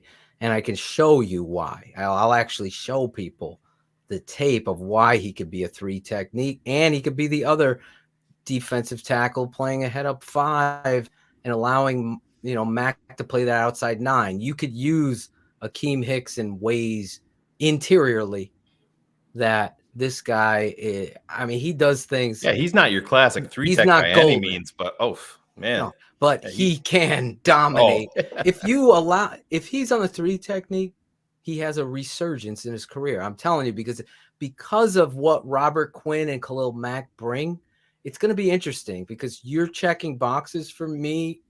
Me and you are step for step. I wanted to see what you said. Oh my gosh, I love it. Incredible. I'm happy. I'm loving you too. And I'm saying to myself, they're describing Akeem Hicks. Now you give him a 2-year, 12, 15 million, whatever it is, and you push some money and a signing bonus. If you're going to bring him back, to me, you're moving off of Eddie Goldman. Oh, Eddie Goldman's a post-June cut. Yeah, absolutely. It's not even close. Eddie Goldman. I don't think he loves football. Yeah. I talked about it for a long time. Brings that leadership, that tenacity, tough. He can fit anywhere. He can even play defensive end sometimes. And I'll show you. It's like I'm watching them. Me and my father, we have a show, X's with an O's. And my father's a Hall of Fame high school coach here. And we're breaking down Akeem Hicks. And we're just giggling like, I don't think people realize what he just went backdoor on a zone play at 365 pounds. It's not about talent. It's all about health. It's the medical. He's got it. But Shapiro said he's got the heart of the team. That's important. It is. But that's why can they meet on the valuation and the evaluation? That's why they brought back Danny Trevathan, because he was the heart of the defense and he was a captain. Yeah, and but he was Danny had no freakish. No. But that's what I'm saying. That was a stupid Ryan Pace decision. I agree. Bring Ogletree. Obviously, we all saw Ogletree was much better than Trevathan in camp. So do you think they should have re-signed Kwiatkowski instead of Trevathan? Because that was like a toss-up for me at the time, Trevathan or Kwiatkowski. Me too. Well, Carr's the guy. He's a part of our show, just not on tonight yet. But they essentially both got the same deal that the Raiders gave Quit, and then Trevathan got here. And the thing about it is, with Quit, they invested in trading up for him. They invested extra draft capital to go up and get him in the draft in the 4th round when they traded up, and then they just walked away. That was one thing Poles said. I'm sorry, but Shapiro's got me excited. Poles said you don't let homegrown talent go. No, he said that in his presser. One of the things that's going to be a stable, if you listen, I'll find that sound bite. That was Kwiatkowski. You traded up for him. You built this kid up. He became a value blitzer, an inside backer with more speed. There was a time where he was the Aaron Rodgers shallow cross escape where he was just picked on. And then all of a sudden he put it together and he got that big deal. You don't let those guys go. It's a young man's game at linebacker. That's something you got to look at there. But I don't know. I was with you, Shapiro. I'll be completely transparent. I keep calling you by your last name. That was great. A lot of people call me Shapiro. That is probably what I get referred to the most. I haven't been in the newsroom in years now, probably over a year. But that was pretty much what I got called, was Shapiro. So you're good, man. Shapiro's Italiano, right? Jewish. A lot of people peg me for Italian, but no, I'm a member of the tribe. My wife's a member of the tribe, so there you go. Look at wonderful. that. She sounds like a lovely lady. I don't even know her. Neither one of you guys can play 3 tech, so let's get back to football. Nope. That's why I write about football, is because after 7th grade flag football, it became clear, wait, no, I'm not going to grow into this football body that I wish I had. Oh, I was looking for the drop, but there it is. There it is. The Shapiro. Gangsters, what's up, guys? Oh my gosh, you found my first acting role. Unbelievable. Wow, you guys did a lot of good research. I love this thing. Kenneth sent us that one. Oh, Kenny. Don't call him. I'm sorry, Kenneth. No, don't call him Kenneth. I had to. Kenneth. So, Alex, the way that this coaching staff is kind of rounding out, do you have any favorites or concerns? Because it's highly inexperienced in a lot of spots with people, calling plays, not calling plays. But do you just speak on the coaching staff a little bit? I mean, I'm going to be honest. I don't know a ton about these guys. We haven't met them. We're going to learn a lot tomorrow, actually. The coordinators are talking to us tomorrow, so I think that is going to give us a lot of insight. But, from reading over their resumes, from, looking here and there, reading a few articles, there are guys with good resumes. And what I do like is the fact that Eberflus brought a ton of his defensive dudes over from Indianapolis. I think that continuity is huge. You already have a ton of guys on the same page. Dave Borgonzi might be the most important guy as the linebackers coach. On the Under Center podcast, we've talked a lot about how important the will linebacker position is. Oh, yeah. That was Darius Leonard. For Bears fans remembering Lovie Smith, that was Lance Briggs was the will. So having Borgonzi in there, I think, is huge. Same thing with James Rowe. This guy did great work with Kenny Moore, and the cornerbacks, obviously, it's a little bit different in cover 2. Now they're not going to be playing cover 2 all the time because they're doing nickel and they're not always going to be in base defense, this, that, and the other thing. But having James Rowe, who is already familiar with what Eberflus wants out of the cornerbacks. You have Borgonzi. Trying to think, are there? I think those are the only 2 Colts guys, right? No, you got the defensive coordinator, Williams. Williams, of course. Williams, right. Overstreet, the assistant. He'll be helping out with the safeties. But you're talking about that him bringing his guys, and this is what. Yeah, there's no teaching. He doesn't have to teach. But if we go back, language. Matt Nagy didn't bring over one guy. Not one. And I mean, that to me, looking back on it now, it's a great at point. the time. It's a little bit harder. It's a little harder for Nagy to bring over his guys because Andy Reid is an offensive coach, right? And those are Andy Reid's guys, really. So who knows? Nagy might have tried, and he's like, whoa. I'm letting you go to become a head coach, but you're not taking on my position coach. No, I don't know. I have no idea how that went down. The way that, or, Frank Reich is going to have to. Yeah. Huh? Yeah, he should have been able to bring his boy. Should have been able to bring. Just seeing the way that it played out with Nagy, to me, it doesn't really shock me because even when they bring in Justin Fields or whomever they bring in Matt Nagy's world, Matt Nagy was the superstar on the offense that was going to be the reason that they scored. That they, it was the Santa's sleigh. I'm a fucking expert. I came up with it. Did you just see that? And it's, to me, it just. You look back at having the benefit of hindsight, you look back on it and it makes sense that Matt Nagy is like, no, this is me. I'm going to do my own thing completely. It's going to be the one-man show. And he's never done it before. So to your point, 5 Alex, games. Yeah. In KC. And then he was never a head coach on any level. No, not a head coach. And then to not bring anybody to help teach the language. So you are now the head coach. You're teaching all the coaches what you want to do. Oh, by the way, Harry Heastand, I know you're well known. You're out. You don't want to do it my way. I want somebody, bring in another guy, It was a travesty. Watching them on tape was just a nightmare. He was so, I think Andy Reid sold us a shoe and was like, yeah, this guy's brilliant. Get him the fuck off my roster, because that's really where it went. Big plays are nice. They're good. Yeah, big plays are nice. They're really good. Too bad we didn't get many of them. No, it obviously didn't work out, and you're right. That's another key difference, right? That's another key difference between Eberflus and Nagy.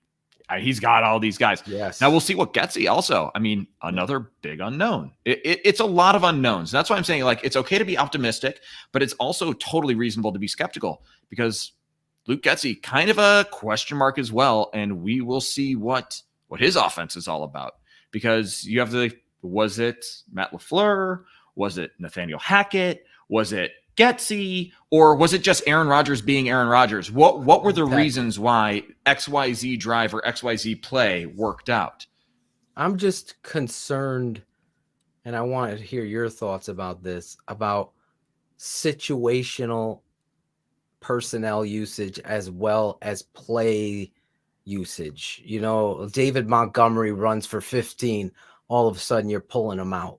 Is Getsy going to be that kind of coach, or is he going to understand how to properly use these personnel to his benefit? I felt Matt Nagy's biggest failure was never finding out how good David Montgomery is. He's going to help you build big plays and get to that point. He just couldn't figure that out. He's just so wanting to be the chunk master instead of recognizing that. So your thoughts, do you think, well, you kind of are having to answer that anyway, but are you with me there? That's going to be something that you're going to be watching, how he uses his personnel, how he builds his offense around Justin Fields. 100%. I mean, that's everything we're watching. And now I can't tell you what to expect, because again, like I just laid out there, I don't think we really know. I certainly don't know what to expect with Luke Getsy and the play calling, this, that, and the other thing. And again, I'm just going to punt it again to tomorrow morning. I think we're going to get a lot more answers tomorrow morning. Hopefully we'll finally get to meet this guy.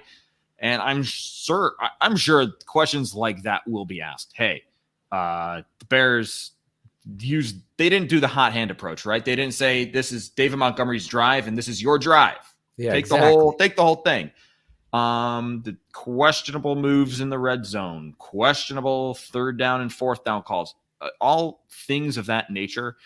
I think we're going to get a better idea of Getsy's thought process, his philosophies tomorrow. Did you happen to see the Tariq Cohen quote from tonight? Did you see that, or from earlier today? I didn't watch it and I didn't listen to it, but I feel like I saw a tweet saying about he's worried about not coming back to the same player that he was. He's not going to push himself until he's ready. And I mean, we're almost a year and a half into this. And I said, boy, to me, that's a huge red flag for me moving forward with a guy. I was stunned myself when Ryan Pace gave him the extension in the first place. Phil and I were talking. I texted Phil the day that it happened. He's like, no, he didn't. I'm like, yeah, they just extended him. And boy, I said, to me, just watching Tariq Cohen, I mean, he's a punt returner, gadget player. To me, I'm taking the financial hit and going in a different direction. But just, do you have any thoughts on him moving forward? I mean, that quote to me sticks out, that he's a lot farther behind maybe in his rehab than anybody even realizes. I want to hear the full context of that quote before I pass judgment on it, because who knows if he's saying, like, I feel really good, things are great, 2022 is going to be awesome, but there are some times when I XYZ, and then lays out that quote, and right, that's the only quote that gets tweeted out. So again, I'm going to reserve judgment until I hear the full thing. But obviously it's not anything you want to hear. And I do think that if he can come back and be healthy, he adds an element that this offense was sorely missing. They kind of got it partway through the season when Jakeem Grant was able to get his legs under him, got a hold of the playbook. Jakeem Grant really provided that spark. Then he gets hurt, and then he was kind of in and out of the lineup for a little bit. Tariq Cohen, if he comes back, that's a he's kind of like a multiplier dude. And when you have him on the field with Justin Fields, with Darnell Mooney, with, I imagine, another wide receiver that they're going to draft or sign in free agency, he's just a guy. He's another X factor that the defense has to be aware of. So I think his presence only helps the Bears offense. Let me ask you this. When you look at the Chicago Bears as Ryan Poles through his eyes, are you looking at the biggest need of this football team, number one priority for you if you were Poles right now? It's funny. If you asked me before the postseason, before the Super Bowl, my answer would be different. But now watching the Cincinnati Bengals and Jamar Chase and Joe Burrow light it up, I almost got to believe it's got to be wide receiver. I will raise my hand and say I was one of the many who was burying them for that pick. Thought they should have gone Penei Sewell. How do you pass up on that tackle? This, that, and the other thing.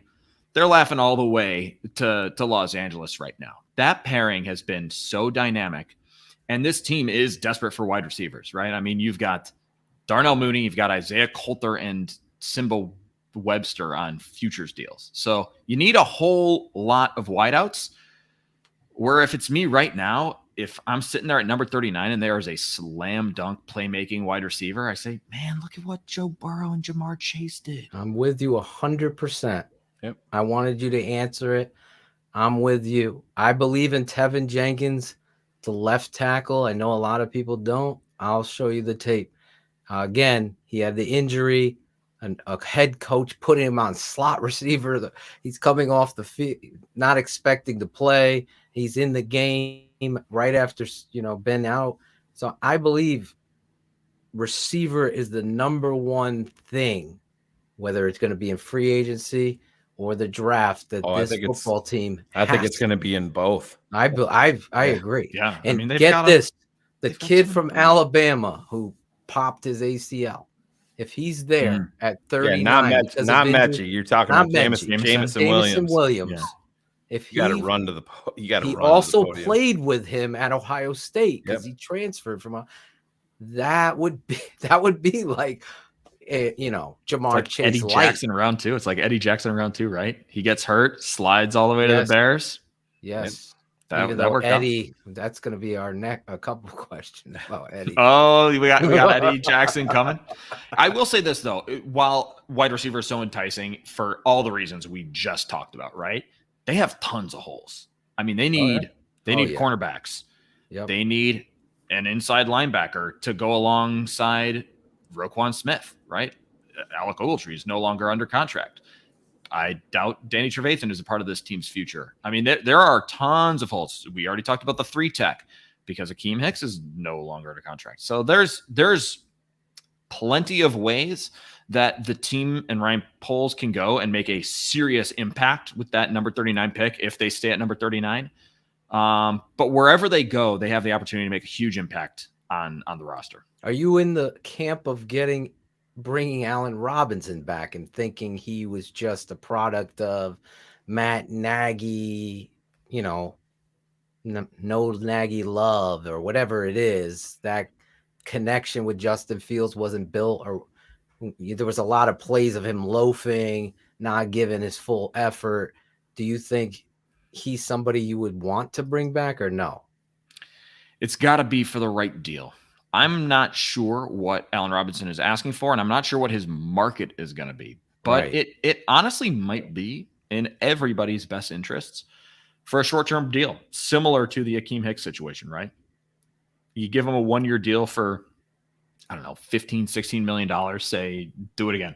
Again, these are totally hypothetical numbers I'm just throwing out there. But they need tons of wide receivers. I still believe, even though it was a really bad season last year, I still believe Allen Robinson is a really good wide receiver.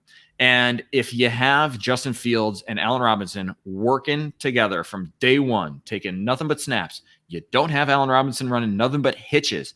I wrote a piece. I wrote a piece earlier this month about basically how it's unbelievable how that was the only route he ran. It was crazy. It was kind of crazy. Let's throw curls. Yes, exactly. So that's all they did. And it's like, it's hard to make an impact on the game like that. And if you look at his route charts from 2018 and you look at his route charts from 2021, it's an entirely different story. It's like, I don't know why that happened. That's a question I asked Matt Nagy. But around week 10 or week 11, I was like, yo, do you know that Allen Robinson is running more hitch routes than anybody else in the NFL right now? Oh, and that was you. That was me. Yeah, I remember complimenting Alex. that. I got to review. I got to review the tape. I'm not sure about that. I got to review the tape. I asked that question. Well, that's actually a good question for the media because we always talk over the end of game broadcast. Believe me, I'm sure there are questions that I asked that you fully dunked on me, and I totally deserved them. But I don't know. I'm feeling Shapiro, Shayne. I got dunked on by Desai once and maybe Laser once. So it happens. We asked every Bears beat reporter that we've had on. We've had a bunch of them to ask Matt Nagy in the presser, have you found out your whys yet? No, it's been 4 years. Nobody did it. I don't think it's an unprofessional question with him talking about it so much. There are ways you can ask questions. I mean, It's like, we have a professional relationship with these people. You got to look them in the eye every day, and you don't want to be a dick. But I think people did ask those questions. Potsy's job? Honestly, I was just gonna say, like, Potsy asks tough questions. Lots of guys ask tough questions. Pretty much everybody, I think, does a good job of holding them accountable. You just might ask that question a little bit more tactfully than have you found the whys. I mean, that question got asked like a dozen times. Come on. What are the whys, right? What are the whys? And so when we all understand what the whys are, whatever that is. I'm telling you, how stupid is that? That's my dad. Straight from Brooklyn, New York. There you go. Shayne, I'm sorry. You had another question for him. Oh, no. Go ahead. When you look at, obviously, everything's going to be answered tomorrow, which sucks because we're going to be like, damn. All three of us are going to be like, damn, we wish we would have talked about. Now we got the answer. But, here's a guy, Cole Kmet, who I would say I felt like was a letdown early in the season. And then I started to see some of the traits that I look for when I'm scouting a tight end being showcased. But I still don't think he was used appropriately. Are you a big believer in this guy? And do you think Jasper Horsted will get a shot here? Because I felt like there was a cohesive connection that is uncoachable. It just happens and occurs between Fields and Horsted that I felt like was another ball drop by Coach Nagy and the offense. It goes back to that training camp, man. Why is there chemistry between Justin Fields and Jesper Horsted? Because in training camp, it was Justin Fields playing with Jesper Horsted and Jesse James. Exactly. It's Cole Kmet playing with Andy Dalton. So it's understandable that it took them a while to get on the same page, right? I mean, they didn't have those reps. Now, I'm sure they're working outside of practice, but I mean, there's only so much you can do. And you do need those reps. And I think the jury is still out on Cole Kmet. I think everybody wanted to see him take that leap from year 1 to year 2. It's hard to expect great things from a tight end in year 1, right? Kyle Pitts doesn't happen very often. Right. But to me, what I would like to see is the situations in which Cole Kmet is making an impact on the game. 3rd and 6, are you going to him to get the first down? In the red zone, and they did this a little bit with Jimmy Graham throughout the season. Exactly. In the red zone, when you're at the 8-yard line, are you going to your tight end for that touchdown on 2nd and goal or whatever, So it's not like I'm not looking really at the numbers did he have 80 catches? Did he have 800 yards? All of those things are great. And we do use those metrics to judge a guy, but it's like, I want to see, is he helping them move the chains? Is he helping them going back to that situational football? Is he helping them in the situations where he can be a security blanket for a Justin Fields, where maybe he doesn't put up gaudy numbers like George Kittle or Travis Kelce, but if he puts up a 560 and a tutty, that's obviously great. Even if he doesn't have the touchdown, if he's converting first downs, I think that could be an integral, huge part of this offense and something that will help Justin Fields a lot. All right, real quick. Jasper Horsted, you're around this team. Every time I see this kid, he's making plays. Is he doing that in practice? And is that neglectful of this, of the GM or the head coach not getting him involved in your mind? Well, in training camp, he was making a ton of plays. He and Jesse James, both of them. But I will say in practice, full disclosure, we get to watch like 10 minutes of practice. That's what we watch them stretch. We watch them warm up. We watch them do individual drills, maybe some 7-on-7 stuff, but it's not like we're watching the red zone stuff. It's not like we're watching any of that. They kick us out for all that stuff. So really the majority of what we're seeing in the regular season is the individual drills and all those sort of things. But over the summer, dude was making plays 100%. He and Jesse James. But so was Jimmy Graham, Cole Kmet as well, yeah. But all eyes are on Justin Fields when Justin Fields is out there, and he definitely had a connection with those guys. Do you think with Ryan Poles, we've heard him talk about the offensive line and wanting to revamp that, and it's James Daniels already has had a kind of a strange offseason talking about Potsy. That exchange that he had with Potsy was, oh my god, legendary. Yeah, it was hard to even listen to. I said it to Phil. I'm like, you got to watch this, man. But do you think that they're going to, he's still 24 years old. Mm-hmm. Do you think that they're going to, unrestricted free agent, offensive line is a huge part of what they're doing. Got a versatile young player there. Do you think that they're going to invest the money into him? Or do you think that they're going to let him go out there and seek a deal elsewhere and see what he can get? I bet they do keep him because he is a solid guard. He is young. Yeah. He is reliable. And is he a better center? That's the most important question. That is a wonderful question. We don't really know. He is. But he's versatile. All right. We've seen him play all over the line. He's played left guard. He's played right guard. He has played some center. I think he's got a lot of traits, and there are probably going to be new pieces on the line in some way, shape, or form, just because new guy who is so offensively line focused. There's turnover at every position every year anyways. He might be a guy where it makes sense. Yeah, he's a good player, and he is in the prime of his career. Lock him up, give him a deal so there is some continuity, and you've got a piece you don't really need to worry about, because there are plenty of question marks. You brought up the center question mark. I think Sam Mustipher can be a good center. When I hear him talk, he seems to be a leader of men. I think he's a guy, even though he's young, that a lot of those players look up to. But Larry Borum is a question mark. Tevin Jenkins is a question mark. Both of those guys, I think they can play, and I think they will be successful. But again, they didn't play a whole lot their rookie seasons. So when you have a lot of these things that are kind of interchangeable, we don't really know, we got to do a lot of self-scouting.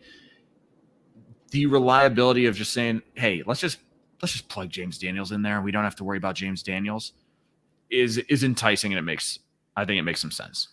It's going to be interesting with the new offensive line coach coming over with that Kyle Shanahan style of offense to see, that priority on that center. I don't think me and Olin got into it a little bit, and I love Olin, but I don't think Sam has that pop that is necessary to get that athleticism to run this zone scheme. And it's up to Sam to prove that wrong. And me and Olin agree on that 100%. We want to better the Bears. Right now, I think James Daniels is a huge upgrade at center.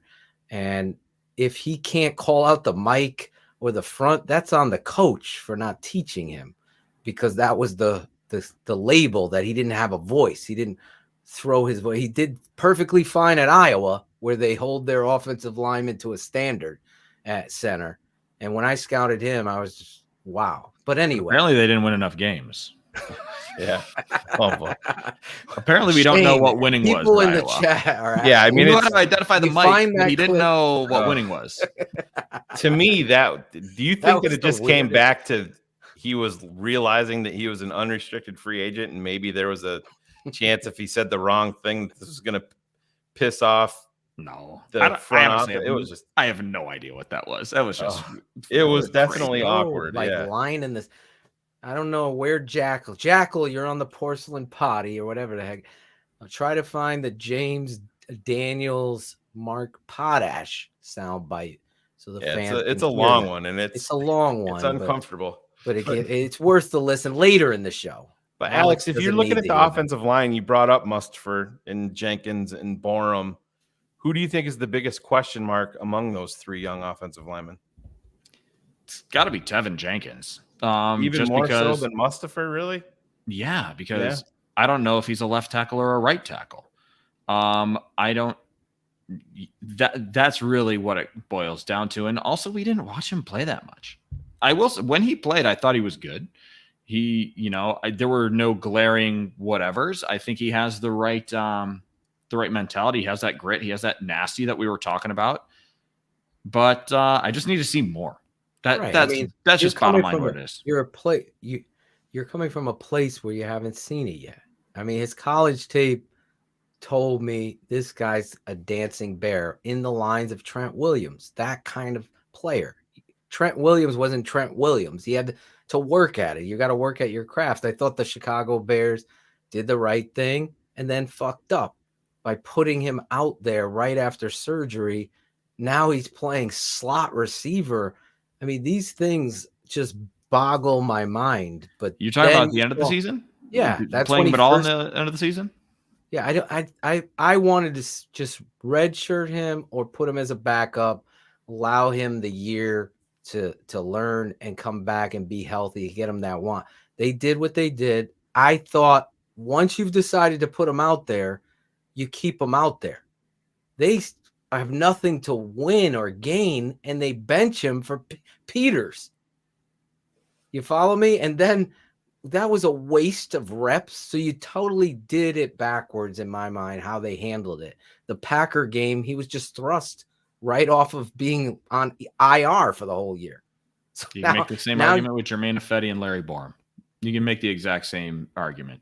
You had Larry Borum in there, and then Jermaine Ifedi's a veteran. I don't mind. You've done Jason Peters isn't a veteran? No, you mean I was talking about I thought you were talking about putting Tevin Jenkins off of injury. No, I'm talking about when I see what you're when saying. Jermaine Ifedi came in for Larry Borum. That was the dumbest shit too. That's piss poor coaching. That's coaching malpractice, but worse. It's like sabotage. That's what it is. And you're doing it to young players, which infuriated me because Borum should have been out there, to your point. I totally agree. I thought you meant off of injury. I got you. So we're on the same page. We're on the same page. Let me ask you this. I forget what they're called. Eddie Flakes or whatever. Bojack's Flakes. Bojack's. 50 cents right now at your local grocery store for a box of those. Yo, I don't know that you want to buy those. Those are probably expired, man. Yeah. Just like his tackling ability. Yeah, it doesn't tackle hunger, right? It's never tackles. You know what? I thought he improved. I thought his tackling improved. Totally fair criticism early in the year. But by the end of the season, he was getting his nose in with the run game. He had a few big TFLs. I thought he had a nice arc from week 1 to week 18. Again, the criticism early on, super fair. But I do believe he improved his tackling as the year went on. Do you think he is going to be a malcontent because even if we disagree that his tackling has improved, that's your job.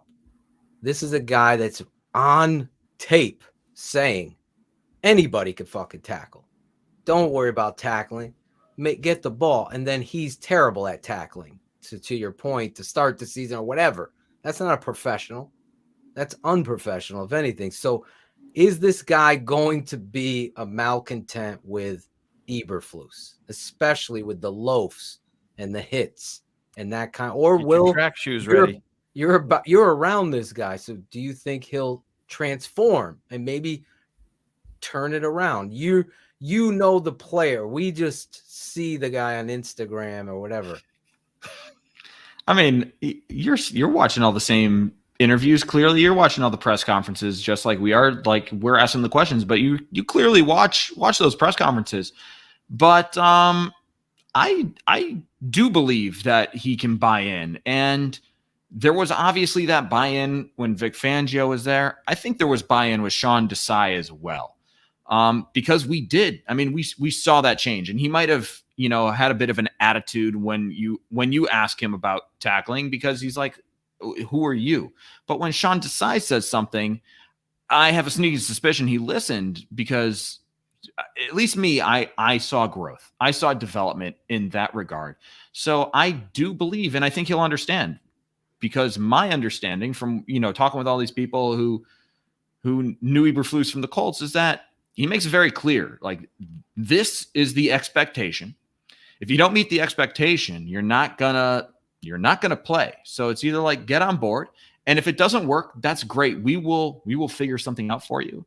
Read in between the lines. That's like, it's not going to be here, but we'll figure something out for you so that you can find a team where you fit in better, right? Right. And once that becomes clear, I do believe that Eddie Jackson is going to say, you know what? Yeah, if this is what we're doing to become championship football team, I'm on board. Let's get it done. So I have no reason to believe that he would be a malcontent in this. And the thing about it is, when I look at Eddie too, with him coming, I'm an Alabama guy, followed Eddie his entire career, and this actually happened to him in Alabama. He was a captain, and he decided he didn't want to tackle. Saban said, guess what? If you're not going to tackle, you're going to sit your ass over here on the bench. And he benched him. He didn't care.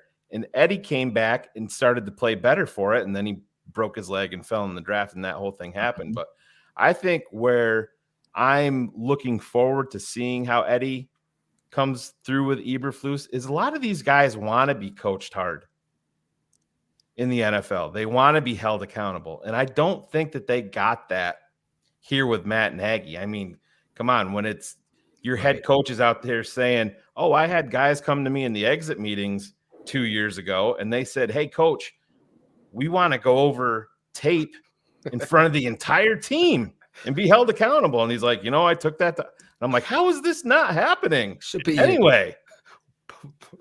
Number one or number two in the freaking, what is it? But I think I do agree with you there, Alex. I think Eberflus may be the key to unlocking Eddie, because the talent is there. He's been a different player since he got paid, plain and simple. He got the big contract extension. The numbers went down, not like the Bears haven't had their warts themselves on the defense, especially being on the field too much on top of it. But Pagano used him a little bit differently too. The way Pagano threw him out there was different from absolutely. And you're going to have these two high safeties now, and obviously they're going to switch it up some too. But I think Eberflus coming in. Listen, Matt Eberflus realizes what he's got in Eddie Jackson. He didn't have Khalil Mack. He didn't have Robert Quinn in Indy. He had Justin Houston coming off the edge. There's a big difference there. He had his Roquan and Darius Leonard there. Eddie Jackson back there. You get this pass rush cranked up. I think you might see a Johnson. A little Saban connection too. Eberflus and Saban, they got a little connection. They're together in Toledo, so maybe they start yucking it up. Oh my God, what's your favorite Saban story? Oh, here's my favorite Saban story. All of a sudden, they're fast friends. Then we won't Shapiro knows how to schmooze. We won't be seeing Eddie with draped on his hood at the gas station doing Instagram videos. He'll just be Kenny, what the hell is going on? Is that Sean from Sean and Sierra? Yes, that was me, Sean, and your boy Kenneth. Wow, golly, what's going on out there? We're gonna have Alex Shapiro drops on our show at some point, like this. Then let me do. Nerd alert! Who's that guy? Oh, there he is. There's our nerd. Sorry, the grandma drop by involved a lot of sugar, and it was quite a mess to get everybody back to somewhat normal. Well, we've had Alex Shapiro on. I want to be gentle with people's time here. I don't know how much time you have left with us, Shapiro. I got a little bit more time. Having a good time. So, good. Lord Cars, our Yes, resident nerd. Cars, pleasure to meet you, man. Nice to meet you as well. So Cars is the only one of us in the Chicago area. Yeah. So he represents. Where are you guys? Can we go around the horn? Yeah, let's go around the horn here. I'm in Connecticut. I'm New York. Cars is Illinois. I'm Naperville. So Naperville, upstate New York. Yep, upstate. Middle of Connecticut. St. Lawrence River. It's from way out there. The best pizza in the world right here in New Haven, Connecticut. And that he looks perplexed. Interesting. I got to get you out here, Shapiro. Didn't peg New Haven as a pizza place. Didn't have New Haven pegged as anything, really. I don't know much about it, but oh my God. It is. Look at our producer shaking his head in the he's upset with it. I've only been hearing this for 25 years. Dave Portnoy just crowned it in, I don't know. Not just, it was a couple of years ago. But I'm a New York guy, and I was skeptical. I went down, spent some time with Phil and his family, and they took me out, and it's absolutely legit. Do a little, listen, Steven Spielberg flies in on his private jet into Tweed just for the pizza. Well, if it's good enough for Steven Spielberg, it's good enough. Exactly. I said to my Chris Zorich, I was talking with him earlier today, and Zorich came. He's like, dude, I cannot wait to get to New Haven he's had it before. He took an extra large on the plane home with him. We were talking about too. I was just talking to Zorro earlier today. Nice flex. We were talking about Spielberg being he's on our network. The voice Chris of our Zorich. Zorich is on our network. Show. He's my boy. Yes. Oh my goodness. Well, I'm gonna bring you on with Zorich next time because we gotta have you back, bro. He loves to talk about wanting to play middle linebacker. It's one of his favorite things to review. He does not. He does not. We were talking about Steven Spielberg being the voice or the movie of our childhood. Like, think about what he's done. Close Encounters, E.T., Raiders of the Lost Ark. All of these movies were, like, amazing. So I was talking about Spielberg, and then Zorich brought up, dude, I got to get to New Haven for the pizza again. And that's brought out this whole thing on Facebook and Instagram because pizza in New Haven is the best. And anyway, Shapiro will get out here. I'm in. We'll get you out here once, man. I'll try anything once. Come with Kenneth Davis. I'm getting all of the Bears are playing out here. Shapiro, bring Strobel. It'll be a whole under center. There you go. We'll get the under center TTNL crossover pizza show. They've already told me we could do the show live at this pizza place called Moderna Pizza in New Haven because there's more than one pizza place there. But anyway. He also did Jaws as Michael Hall as 4 exclamation points on Jaws. The new West Side Story, anybody? No good. I'm like not even kidding. That was like I kind of said you like that? I'm not even kidding. Were you happy with that? First movie I went back to see in theaters post-pandemic. Really? Still in the middle of the pandemic. Oh yeah. That was good. It was excellent. I'm going to check it out. My favorite musical. You're going to learn more about me. West Side Story is probably my favorite musical. I enjoy a musical from time to time. Wasn't every Disney movie a musical? Pretty much. Every Disney movie is a musical, yes. So when dudes are like, I fucking hate musical. Have you seen the Mark Rebelay musical? The Lion King? Are you kidding me? I could pretty much sing Encanto. Encanto is like killing me. Front and back now. Yeah. My daughters and my sons are all singing that song, Encanto song. Gotcha. Oh yeah. Oh my God. After my time. I don't even want to sing it because do you have any kids, Shapiro? Okay. Are you single? I'm happily married. Okay. Happily married, but we have no children. Because Cherie kind of looked up. She knew where we were going there. She's there. Yeah. Right there from the south side, right there. Cherie, you want to say hi to Alex? Hello, Alex. There you go. Pleasure to meet you, Cherie. TTNL, you're going to understand the Tape Never Lies Network is a family.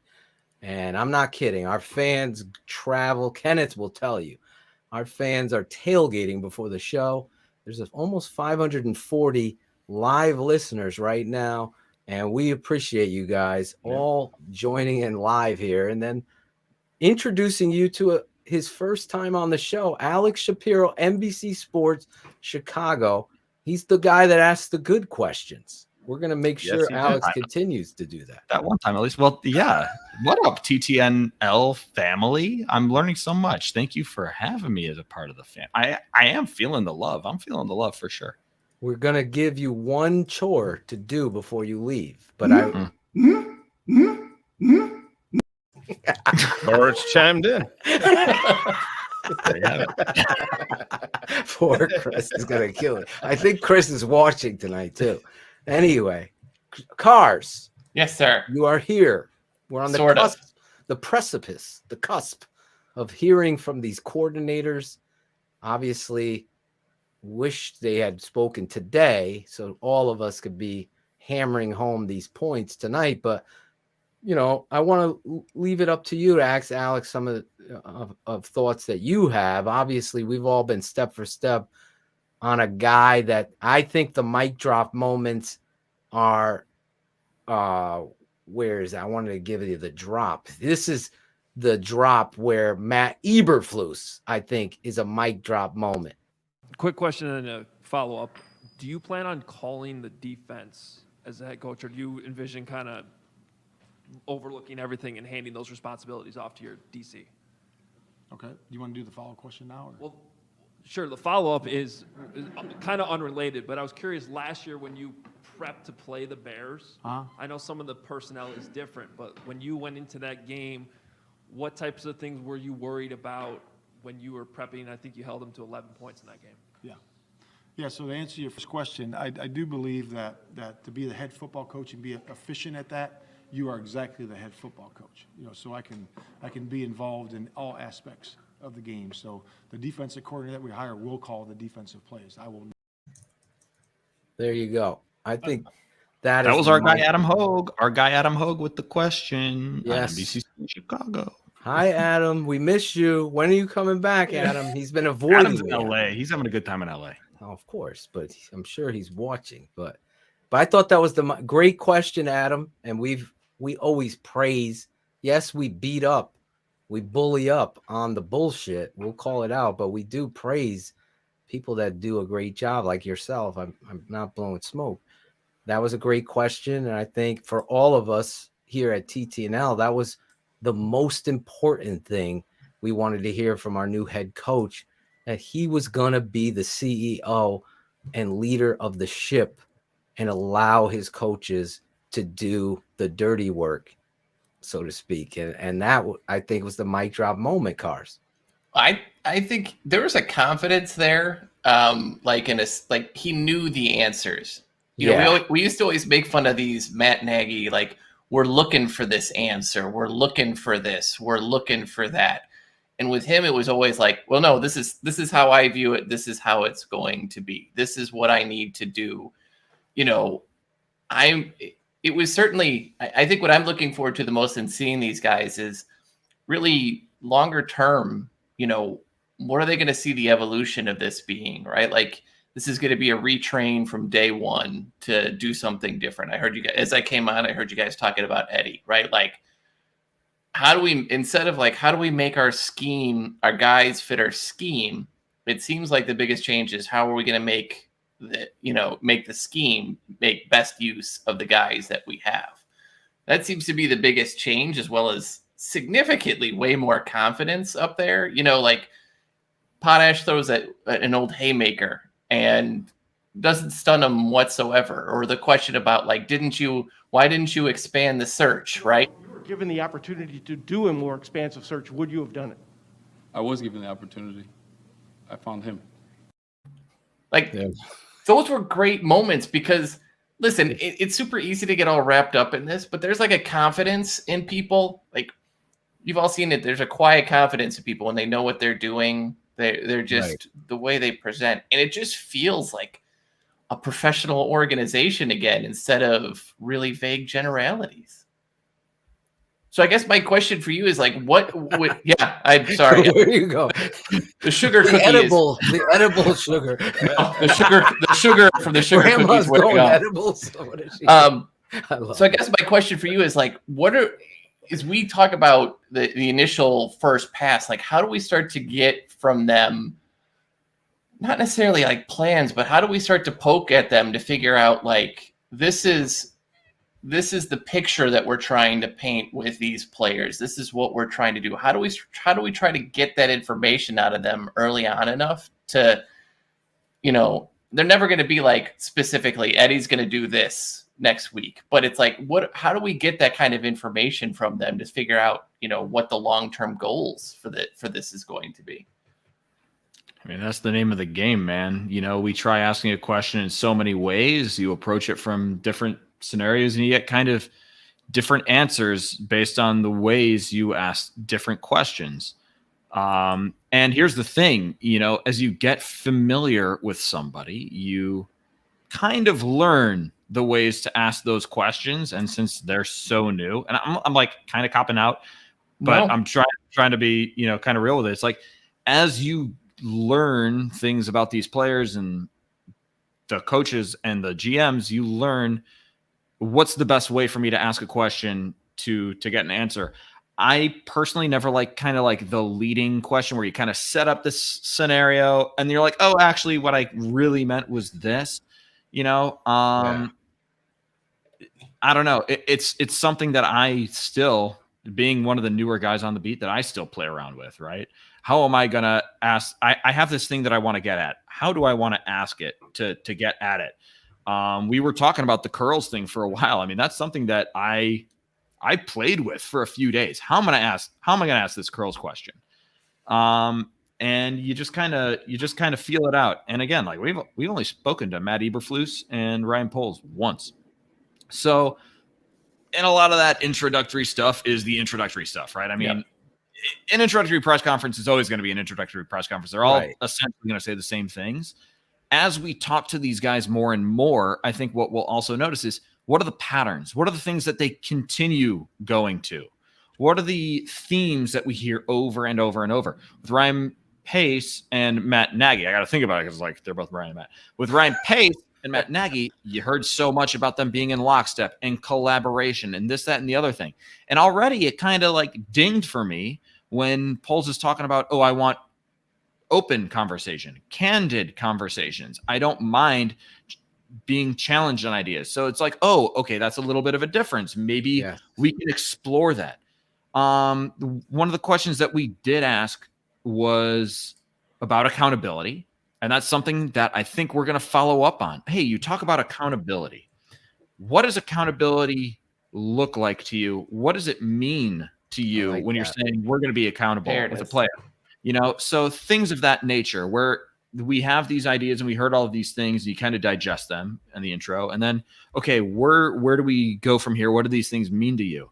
And then again, you got to think about it. Like, what's the best way for me to ask this question? Just don't pass when it's your turn. I had one question. Yeah, one question. You got one question. I pass. Brad Biggs is like, nope, I'm passing. How did you pass? Like, this is the time. Ryan and Matt are men of character. Thank you, George. Thank you. I'm excited to once again hear from Ryan and Matt again, but the coordinators are going to be exciting. I don't want to keep this guy too long. Kenneth always yells at me. Well, he doesn't yell at me. His wife knows when he comes on my show, we have fun. We got a whole debate going on about people's favorite musicals. I think we go around here. Shapiro, is that your favorite musical? West Side Story till I die, man. Are you kidding me? Were you in West Side Story as a young Shapiro? never in West Side Story. However, when I was in there high it is. school, and because as we already said, I do not have the body type to play football, so I played tenor sax in the pep band. We did have a rousing West Side Story medley that I really Can you still play? Can you still play? I have not played tenor saxophone since my senior year of high school, so I would say no. Yes. You're on the air, baby. You're on. You did it. You made it. I know that. Wait, I know that guy. Yeah, Oh, you do. You like Mark Rabelais? I've seen a clip or two. Oh, jeez. We have a real doozy, but I don't want to get you in trouble. First of all, don't get him in trouble. Is Don't the get room him in clear? trouble. It is. Don't get Alex, him in trouble. it's funny you say that. My wife played flute in high school, and every now and then they have. But they still play. That's Well, they do. They never do after they're married. No, they do. I knew that's where that was going. But they do alumni nights sometimes where the old alumni could go back and play. And so my wife, it was like 3 years ago, went back and played for the first time in almost 20 years with a couple of her friends. And she's like, how quickly she got right back. Everything got right back into it. Ooh, fuck yourself. Yes, that's right, Shayne. That's right. That's right.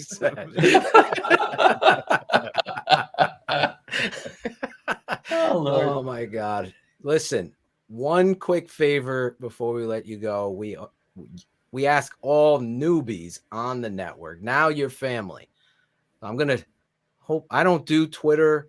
So hopefully you can get my cell from Kenneth, or I could put it in the, I don't want to hold you up anymore, but I want to send you the intro that we made for you, but have you back on and send you some TTNL swag and get you a part of this family in the right way. But we're also challenge our newbies, our virgins, or whatever, TTNL virgins, the 100 crew come up with these names, not me. He plays the sax, so we're putting you down for a sax solo. Sax solo? I gotta buy a tenor sax as part of my homework. I have to purchase a tenor sax. Yes. You have to come on and play. No, there's some Kenny G. Just will the work, station it's ID. fine. Station ID. It's Alex Shapiro, NBC Sports. I'm keeping it 100 on the tape. Never lies. And You can even take a shot at Kenneth if you want to. I wouldn't even tell him nothing more. Did you see me and Kenneth? Hold on, where is it? You got to see. You know, I did when I was preparing for the show. I did watch a few episodes. I saw you guys with Cap last week, which was great. Cap is the man, and then I saw one of the ones with Ken right before as well. Yeah, Kenneth. Yeah. So Kenneth is Cap is amazing. Kenneth is amazing. The family that were Olin Kreutz, Cap and Olin have come on our show the most, talking to the statisticians. Bro, this is like NBC Sports Chicago, home away from home. Exactly. We are the overnight schmooze where it's unrated. I love it. NBC Sports Chicago after dark. After dark, Exactly. absolutely. I need If you that drop only in knew. my life. But I don't want to keep him anymore. I won't play the drop. But Kenneth, I made Kenneth crack up laughing. You know, it's totally worth it. That's why I felt like the Chicago Bears, with their weak ownership, needed somebody that was going to be the front man that goes into the cafeteria and the freaking cook's like, oh shit, my home fry game better be on, because this stuff is all about that kind of culture that we want. And You better not be attacking my Mexican cooks back there either. Hey, Jose. Kenneth's laugh is love it. $1 million laugh. I love that man. Kenneth Seriously. laugh is You got, it is one of my favorite things to do. If I can make Kenneth laugh on a You've podcast, won. I'm like, I've done my job. Exactly. You've won.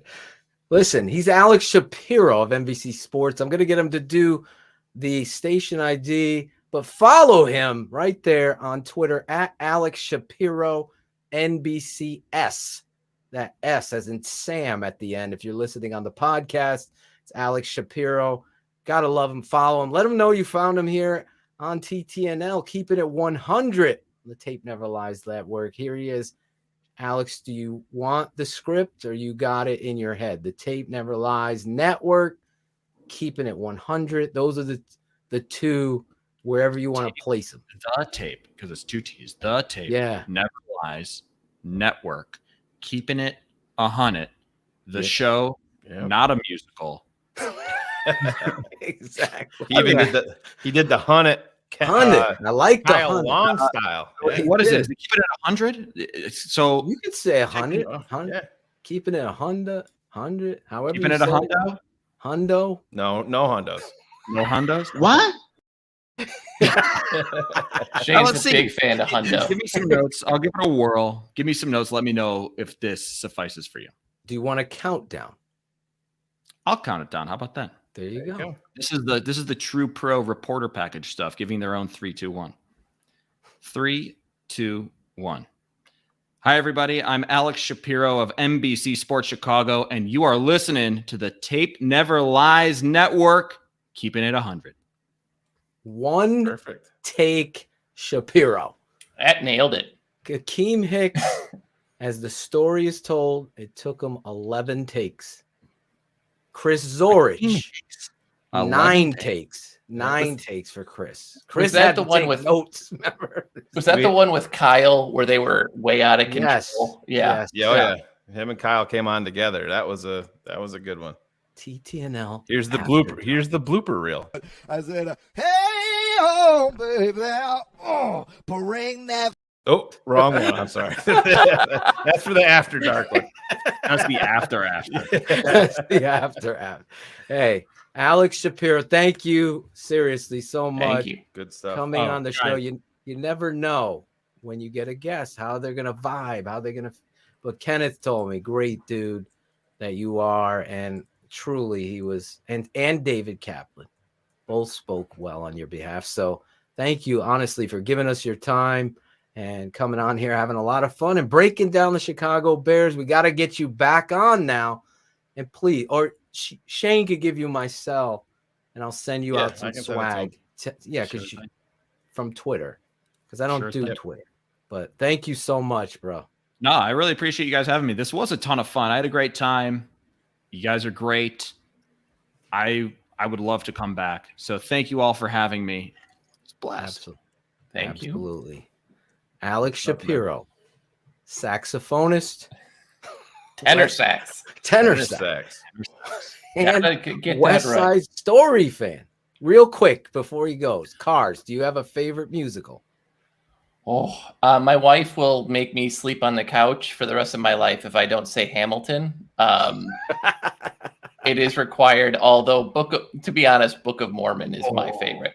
Dude, such a good take. Book of Mormon is stolen from me.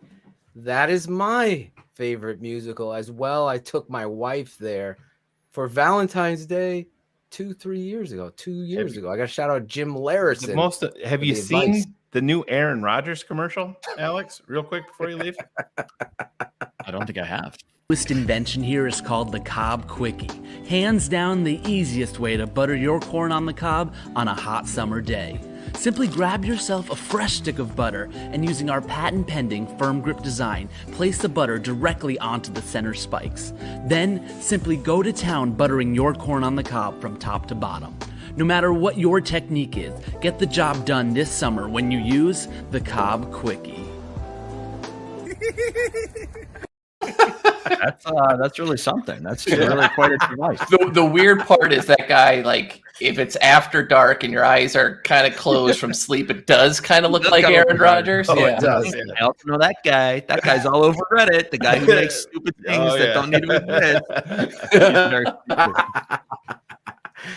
All right, let's let him go. Alex Shapiro, Thank NBC you. Sports. Follow him. Thank you again for coming on the show, keeping it 100 with us. Thank you. Hey, Thanks, pleasure, Alex. fellas. I'll catch y'all later. Yep. Later. See you, man. Alex Shapiro, Cars.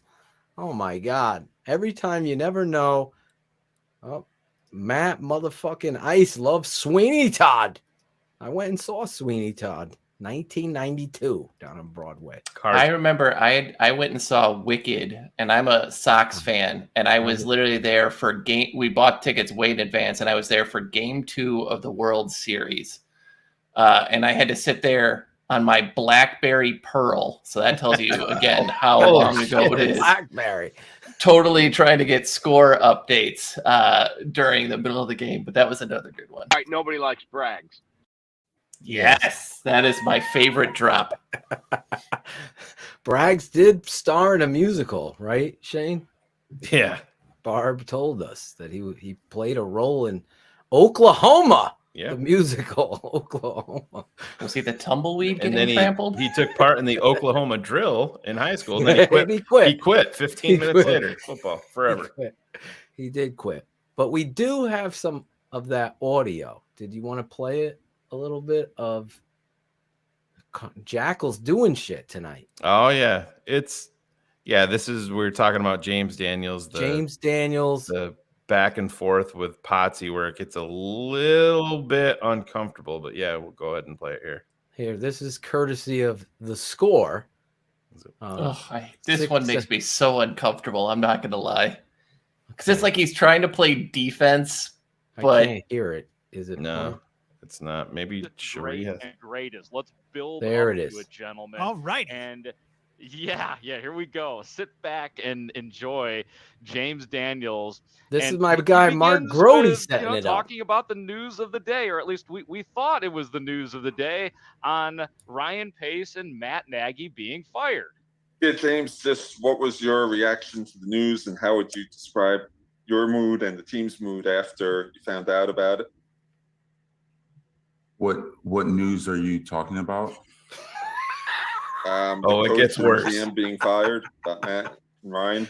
He has no clue. Oh, I mean, I can't speak for the team's mood. I don't like speaking for others, but I can speak for myself. I mean, it's just, very, very unfortunate. I mean, Coach Nagy and Ryan, they were. So the is ones he who finding told me that I out, got or is he drafted playing there, dumb? so, to see them go, like He has to playing know, dumb. right? built such a good relationship He's over the like, past 4 years. do they know It's sad that to see, happened? right? I mean, I know. I didn't know if he was being a dick about it. Like, it's a production business. Yeah, we haven't even and got you to don't the fucking produce, weird part yet. that's It's when how, Potsy comes in. You can lose your job and you don't produce. I thought for a brief moment in time that maybe the media was going to be breaking the news to Me James too. Daniels. That would have been really exciting. So did I, dude. That would have been really exciting. You'd be like, oh, word? We're coming up to the top of the hour. I look forward. Yeah. I look forward to the Christopher voiceover career for James Daniels after he retires. Big by the pipes. way, Big pipes. Woo, good stuff. I Good look forward to hopefully from somebody at some point in time hearing the from James Daniels again. We're hearing it now, Be Grody. concerned, One of our family here, Mark Grody. That story. Yeah, Jackal so that couldn't was cue a it up, very Shayne. interesting That- beginning to too much the to day ask him. for James Daniels. But as I said, that was What just is this good. banter? Let's move on Fast to the forward. great Thank you. of James Daniels. Oh. And that one. oh dear. Oh boy. Oh boy. Oh no. Oh, real good. So James it Fargo? Daniels on whose responsibility Where's Josh is E, it Shayne, when I that need to Matt hear him? Nagy got fired? Players, coaches, whose fault is it, James? There are times where personally me, I could play better in every game I played this year, moving forward, just focusing on like my technique or like my fundamentals or things like that. But it's also, players play, but coaches also has to put their players in the best position as they can possible.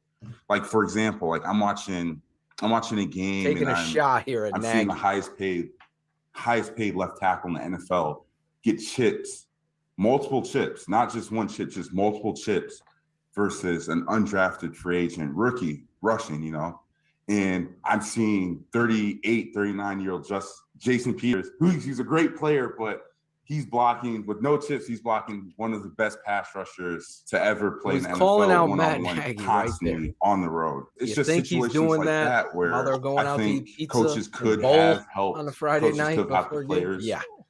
in a better situation. But at the end of the day, the players are the ones out there. So it doesn't matter what the coaches are really doing. That's lovely, honest stuff from James Daniels about, I assume he's talking about Myles Garrett or Jadeveon Clowney going up against Jason Peters, Nick Bosa. Yeah, I suppose so. I'm trying to, All right. Can you cue that up so we're not hearing their banter when I want to hear my banter and Carr's and Shayne's banter? So fast forward, get to the next part, Jackal. Let us know when it's there. Whoever has it. Is that Cherie who has it? Who has that audio? Yeah, it says Cherie. So Cherie's got it. What'd you say, Jackal? Are you I was here just right saying, now? I sent the whole interview. I'm out in space. What? Yeah. Huh? Hey, Phil, this is your dad. I'm in space. I'm in space. I'm in space. Crying a lot, I can't find the hole. Can't find the hole. That's Crying out loud. I can't find the hole. Ryan Cox texted Cars and I last night. He's like, Coach O was on the fantasy show. I was passed out cold last night. I looked at my phone. I'm like, I don't even know what the fuck's going on. I had no idea. And then Jackal sent me the clip, and I'm like, oh boy. Trying to find something. Well, you know what we can do while we're waiting? Cherie looks like she's very, very bored right now. Cherie, do you want to make your TTNL? This is it. Debut here. This is it. Okay. Are you ready? Nobody, to all right. Gentlemen. Here are the ground rules. Nobody makes Sponsor. eye contact with her. Everyone look down and to your left. Here, Cherie, we'll make it easy on you. Ready? We'll do this. No, don't put just me on here. Wait a minute. Y'all gotta come back. Do your thing, girl. I said, hey, oh, baby, oh, bring that fat ass over here. I want to get it in my mouth. Jackal. Jackal's all fired up.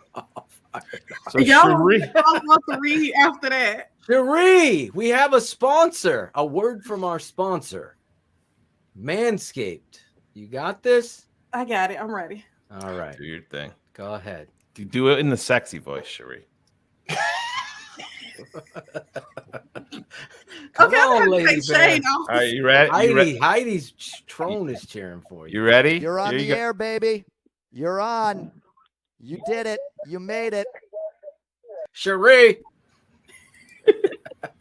Roses are red, violets are blue. We love shaved balls. How about you? Quit doing that. That was perfect. Thank you. Valentine's Day is coming, and we know just the gift to give to that special someone for any and all special occasions. The V-Day. It's time to give him a gift that 4 million men worldwide trust from Manscaped, the leaders in the below-waist grooming. Use our exclusive offer. Go to manscaped.com and use code ShyCitySports for 20% off plus free shipping. The holidays went by so quickly. If you didn't give him the gift he really wanted, make sure you get it right this time with the Performance Package 4.0 from Manscaped. It's the gift every guy needs in their life to make each and every day just a little more special. The product he's going to absolutely love in this package is the Lawnmower 4.0. Their electric trimmer is designed to trim the hair on loose skin. There it is, Cherie. Isn't that thing nice?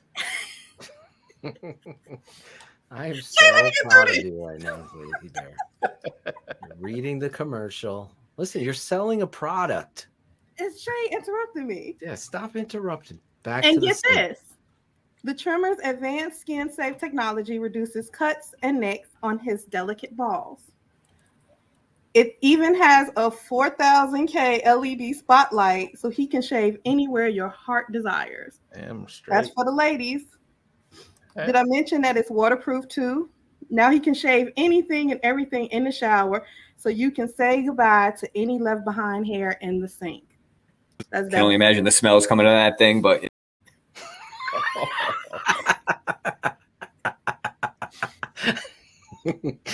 Jackal speaking from experience there. So treat him and yourself to the formulations that will have him smelling good. Make sure his body also smells good with their signature scent, the Manscaped Refined Cologne, to complement his collection, featuring a light citrus burst that settles with anchoring notes of vetiver. I tried to look that word up. Oh, Of vetiver and a woodsy masculine finish. There you go. Manscaped created products he's actually going to use after V-Day. So go to manscaped.com for our exclusive offer of 20% off plus free shipping with the code ShyCitySports. His balls will thank you. And so will the ladies. Ladies appreciate a good groomed man. Just putting that out there. See the nuts? Look at Cherie. Great job. Her first time with a read on the air, the Tape Never Lies Network. We appreciate Manscaped. And she's getting marriage proposals out of It this is deal. Valentine's Day. Everybody is head coming over up. to manscaped.com and Yes. tell them this Cherie sent you. Cherie sent you. Put in the code. Listen, we're doing things different tonight. Cherie, you are a part of this family. All jokes aside, to get out there makes me very proud to watch you read the read.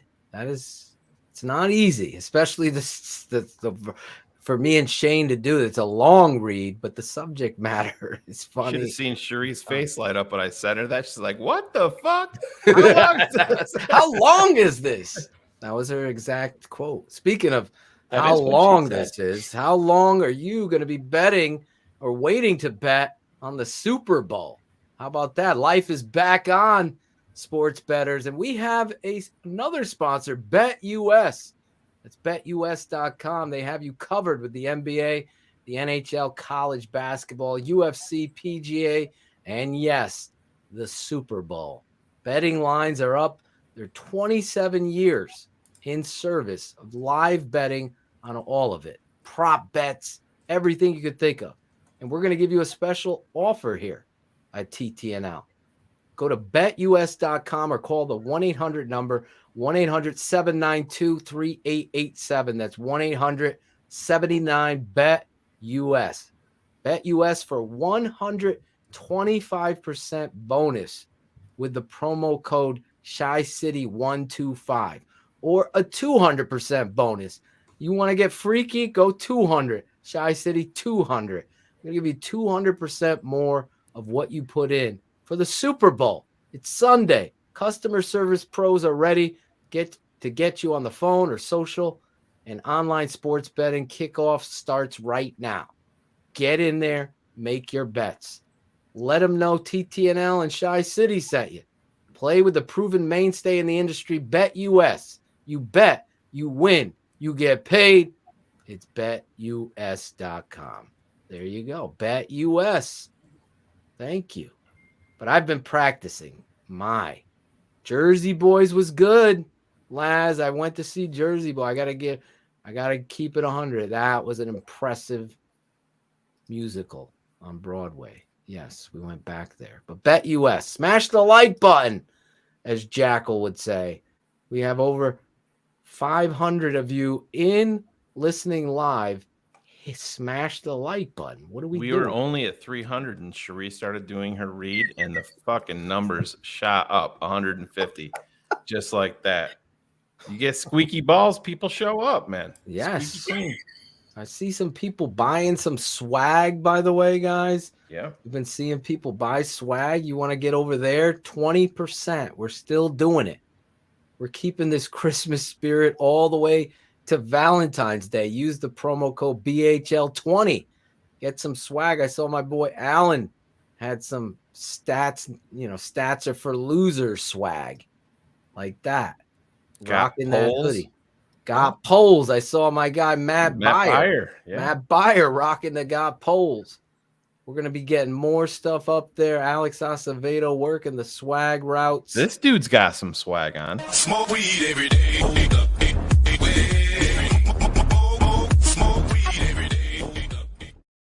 Yes, Claudio. The poo-poo juice. The king. jackal. The jackals. He's got the jackals. Then let me do what I hired to do. That's what Claudio. That's what Claudio's saying Yeah. when his daughters are knocking on the bathroom door. Let me do what I gotta do. So tomorrow, do we know what time the presser is going to be?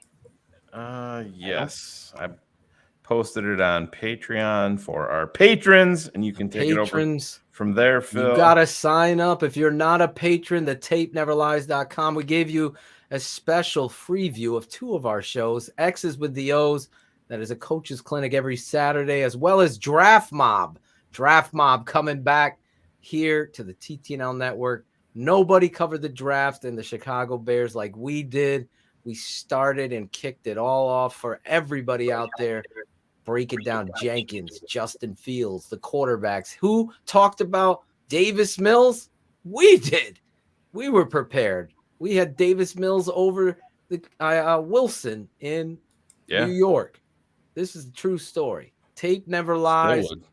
Go check it out. That neck alone. We're gonna have live mock drafts. Berlissimo, myself, and Shayne on Draft Mob. Me and my dad, X's with the O's. Pop-up shows. We're gonna have Eric Kramer, Chris Zorich, Olin Kreutz, David Kaplan, Kenneth Davis, and much more. Lemuel Stinson, Dante Jones coming in, breaking down. Not tape. this weekend, right, Phil? Not all in this weekend, but we aren't going to be. Yes, this weekend is Super Bowl weekend, as well as Shayne and I. Maybe Jackal. He's late. He could be there. He lives right out. I think he's like 10 minutes from Springfield and Farmington, with the rich boys at. Right now, he's about 3 million miles from Massachusetts. Let me tell you, he's orbiting somewhere out there in Jupiter. Here's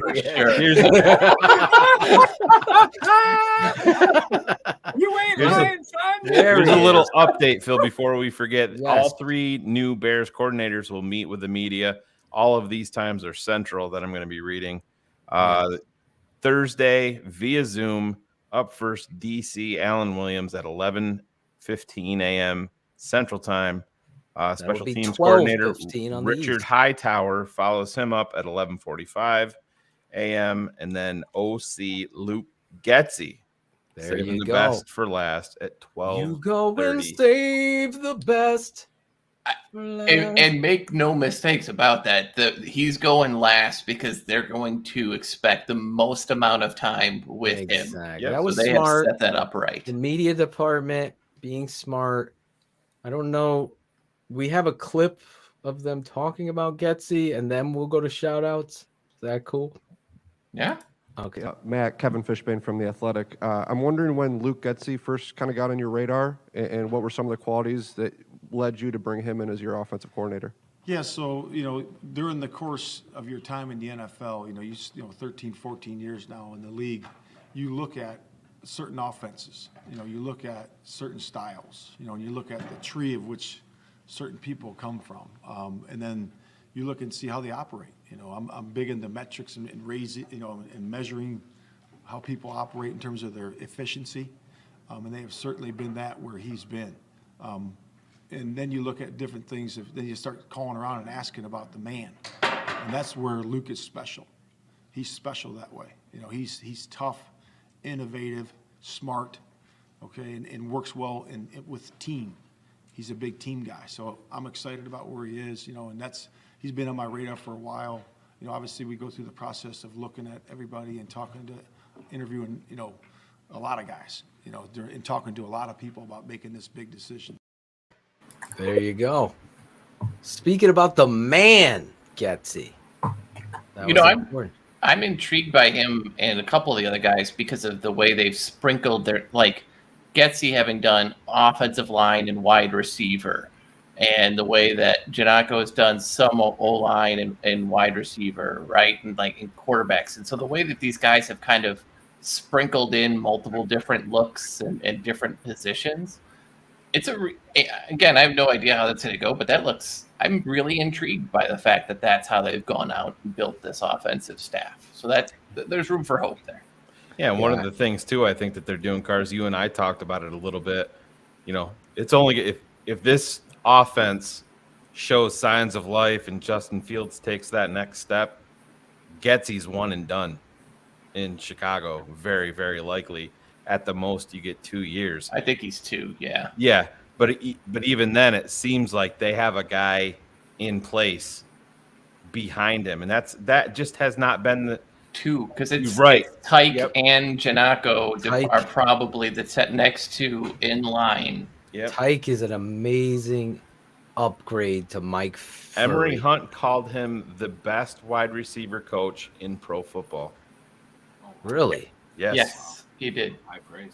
Well, and that's I a don't position. know. Emery didn't like David Montgomery. Oh, hey, Gotta bring him everybody's back. wrong sometimes. Everybody, like if we could discount people the second they're wrong, then I need to be off the show. That's what I like about you.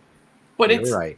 It's real. To your point though, like Tyke and those guys, it's not just the names and the positions, but there's built-in succession plans. You know, none of the Nagy Preparedness. guys. Yes, none of the Nagy guys have jobs, right? No, None. that never happened in Chicago. I mean, Ever. as long as I can remember, they never. You lost even in personnel. I'm talking about personnel on the field. They would lose a guy. They would have to go into free agency. That's one thing where you do have to praise Green Bay. Yes, Green Bay loses a guy. They have a guy that they've taken in round 5, round 6, or a UDFA. They coach him up, and he's ready to go. That's what Chicago has to become. Well, but to play on that, they would lose a guy usually because he's fired. Yeah. And then they would hire a completely different coordinator who had a completely different scheme that they had to go. Like you're going to go from everybody over. Yeah, you're going to go, or you're going to go to 2 Marts, right? And you're going to get rid of your best tight end because he doesn't use a tight end, and so now we've got to change this. If you build in that, if you build for success, it's not arrogant, right? But you plan that what you're gonna do is going to work. So if you build in that succession plan, right, like that's a sign of hope because that's telling you you're looking 2 steps ahead. If this goes the way we want, this guy is gonna go. Here are the people that could potentially fill that in. It's really forward thinking, which is not something we often get to say about our Bears. Right. Now, with the 43rd pick. His hips are square as well. His eyes are right on the target. Eyes are on the target. Watch his hands come up, takes the outside shoulder, then puts the inside hand then on. His post leg is in the right position. He's got control of his guy. He's going nowhere. You can see Javon Holland there. He's obviously got more swag because he has 3 on his arm, whereas Thomas Graham only has 2. So you can. That's the way we do analysis. So fucking, these blog boys are so fucking dumb. To have a confident cornerback that understands coverages and responsibilities. That there should be any type of trust built up or say, hey, this move is going to alter the direction of this franchise. Forget about it. Draft Mob returning to the TTNL network. Just wanted to play that to get you iced up and ready because obviously this GM is going to make it a priority, Cars, on building through the draft. That's another thing that he has experience. We didn't get to talk to Shapiro about that. Is what you talked about. The thing you love about both of these hires is Matt Eberflus, obviously accountability. He's going to stick to these things, but the GM and his assistant GM, offensive linemen and what have you, but both of them, their backgrounds are through scouting college players. And that right there is going to be a premium when it comes to this football team building through the draft, having built a culture. There's nothing better for a coach than to get a young, talented football player that's not, turned or turned a certain way like Eddie Jackson was doing to those young players that, tackling doesn't. That's your job as a coach to step in and be like, embarrass the fuck out of Eddie Jack. What are you teaching these guys? It's all about tackling first. The fundamentals are the most that needed to be stepped in there. Same with Furry. So to have this GM put a priority on college players, getting that clay and molding it, I think it's going to be something that we haven't seen. All of these pieces that you're talking about, having a plan, being proactive instead of reactive, being great teachers, putting a priority on letting your coaches coach and you be the overseer. Obviously, you're hearing, we're hearing all the right things. Tomorrow, obviously, we'll be hearing from these coordinators, and I'm excited about it. And if you're a patron, you're probably going to want to keep your, what is it? Your signal on, or your, notification. That's it. Notification. So how old are we, Phil? What do we call that internet thing again? What do we do? I'm trying. I was trying to think of the Encanto song, but if I figure that song, it'll stay in my head forever. This is the family madrigal, though. That's really what's important, Phil. We are the family madrigal. My magical has been scouting the draft and building this network and telling the blog boys to go fuck themselves. Shayne has a great talent in impressions, and I can't wait till he don't undercut Don't undercut Shayne. His best trait is how much of a people person he really is. Like his ability to kind of reach out and really connect with the fan is second to none. Get in somebody's ass today. Wait till you see Phil and I together on Saturday. Is Jackal? Are you going to come out, Jackal? Where the fuck are you going? I mean, you said you're getting together. I'm like, coming in strong, Jack. I don't think he's I gotta get in the Kennedy space, travel over there. Corey Kennedy's like, can you get the team taking pictures in their swag? I said, I've asked them for 4 fucking months. You haven't sent shit. One pick. We need another one. You said you want a full body one, right? Yes. Jackal's cut off his fucking Sherry, arm. which one are you sending? Is he frozen there? Or? No, that's the edible. That was the edible right Give there. me some fucking names. I nailed that one. I'm going to sit here proud. I'm just going to kind He of. finally got a great line. Take the picture, Jackal. But yeah, we're going to the Basketball Hall of Fame on Saturday. You know what's right next to that, actually? You know what's right next to that? Yes, the edible shop. The road? That too. You go to one parking lot, and then you get on the road after, and you go into the other parking lot. What's next to there? What's next to there? It's just a beautiful place to check out and enjoy the scenery. You have to be over, I think, 21 in the state of Massachusetts, and it's legal. So enjoy yourself and indulge. Have fun. Is there any great restaurants we should hit? There's like 7 of them at the Basketball Hall of Fame alone. There's excellent restaurants. Are those excellent restaurants in there for real? Yeah. Right in the Hall of Fame? In the Hall of Max's Fame. restaurant group has a restaurant. Yeah, beautiful restaurant there. All right, we're gonna get. So I'll be there Friday night. Riley and I are going to the Mass Mutual Center, and then we're gonna catch a basketball game, and then. Who's putting Logan's Frost's comment? What is that comment even about? Logan's always having his own conversation. He should have his own. Logan, when's your show? I want to see Logan Frost's show. Him. Who would be his cast, Jackal? Logan. Huh? I think it'd be a good show. Logan, Cam, Josh E. Cam, Cam, what up? Cam's back. He's in the chat, man. Some good news coming out. So there you go. We put forward the thought earlier. Yes, we're giving a contest. Throw their hat in the ring. Logan.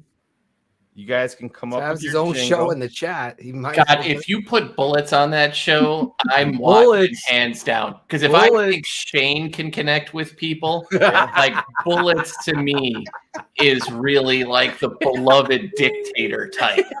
That's what that show would look like. So I am all in. All They're gonna be the shit show. That's what I'm. Bears. Come up with their jingle. Come up with their jingle. Put it together. We're gonna give. We'll put together the opening for them. They got to come up with the jingle. Yeah, I'll put it together. Jackal can help. Jackal don't do shit. Alex H. Well, that's what's gonna happen. Cherie can come on and read the promos live on air. Right, Cherie? You can't steal the Bears brothers. Please don't wear sunglasses while you're on the show. Yes, that's a big ask. Anyway, think about that.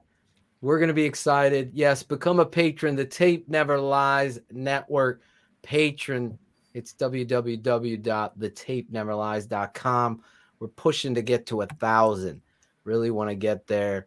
Want to smash that like button. Get everybody to sign up. Thetapeneverlies.com. It's going to bring you right to the website. For $7, Shane, we talked about it. One of our patrons made a little chart for you guys. What else can you get for $7? Well, here's some of those things. Eggo waffles, $6.76. $7.89, Logan, for a goddamn croissant. Sausage, egg, and cheese. Pop-Tarts. I hate strawberry Pop-Tarts, guys. Really? Gotta be honest.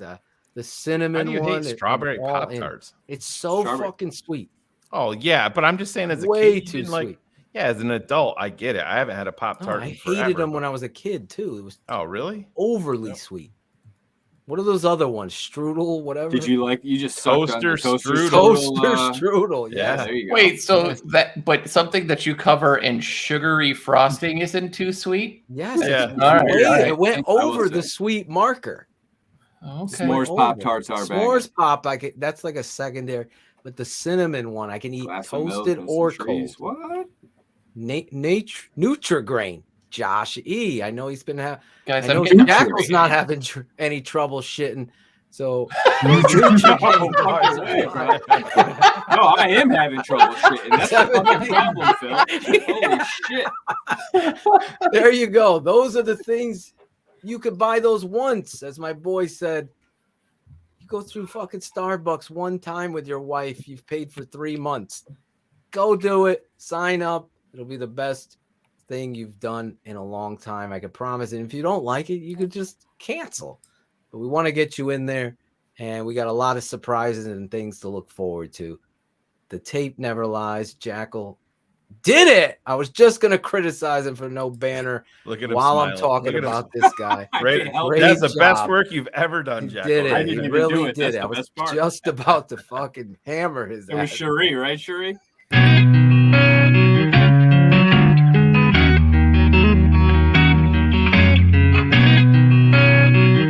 Shout out Tape Never Lies.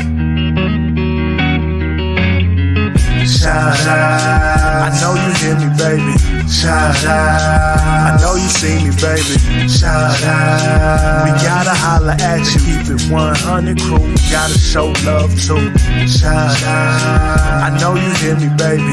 Shout out. I know you see me, baby. Shout out. We gotta holler at you. Keep it 100 crew. Gotta show love too. From the fans in the stands to the follows on the gram. Thanks for your support, showing love in the DM. We stay Spencer strong, fight together till the end. Now it's time to shout out worldwide friends and fam. Like the network that keeps it real, 100 crew. So many in the world that I gotta show love to.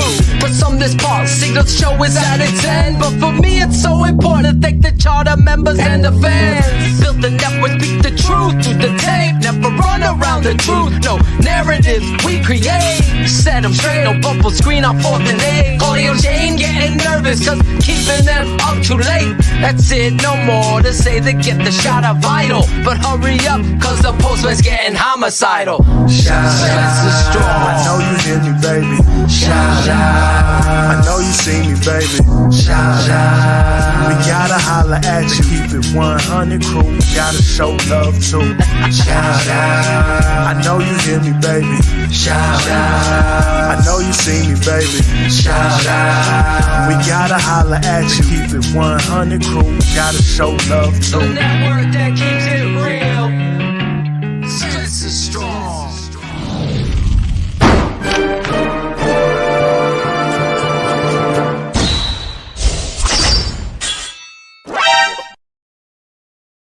Claudio's not here, so we can play that ending, especially when he's not here.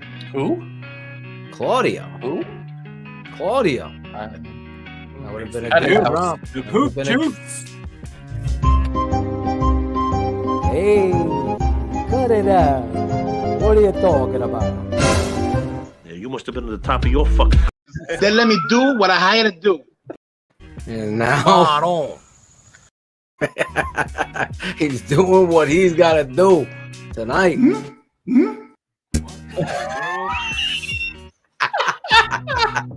Chris is gonna be. I hate you. Cherie put that together and she's like, "You think George will get mad?" Oh, What Cherie, comment is this? great job with the read. Thank you. I think this guy's Right, Shayne. way back in the. Nowhere to go but up, Cherie. Right? Nowhere to go. Yeah. Nowhere to go but up. Crying a lot, I can't find the hole. What was going through your guys' head when that was going on, Jack, when he popped in? I thought Steven froze first off because when the thing all happened, he just kind of like got up and he was just trying not to laugh because he was like, "Is this happening?" But he started giving us a show and he's like, "Oh, I got a bed back here," and he's doing all this. And I'm like, "Coach O, we're live on the air right now," And I just wanted to, I didn't know if he was gonna say something he didn't want to, or pass gas. Who knows? So it was just kind of like it was awesome. And then he dropped that line and then he was like, "Shit, I actually am on a show with these guys." And so he was like, "All right, well, I'll see you guys later." And it was good though. He played it off like a true gentleman. There you go. Oh, We're yeah, gonna have it was to check great. it out. TTNL, always family, always fun. Tonight was therapeutic, as who said that? H.L. Priest. I totally agree. I was having one of those days, but then tonight, between Shayne and Alex and obviously Cherie, Jackal, and then Cars, the cherry on top, Cars. I know Stephanie might not agree with me talking about your Stephanie. Are you kidding? That woman has to be reminded how ridiculous she was to say yes to me all the time. Like, you willingly said yes to this. Here's where you signed in a piece of paper. You fucked up. You're stuck. You're stuck, though. Anyway, we're stuck with you, and I'm happy about that. Everybody brings a certain energy to the table, and again, if you want to have a show on TTNL, I know even you trolls, Shayne and I agree. I go, listen, nobody's off the table. If you think you could do the job, I'm going to give you the opportunity. Put it together.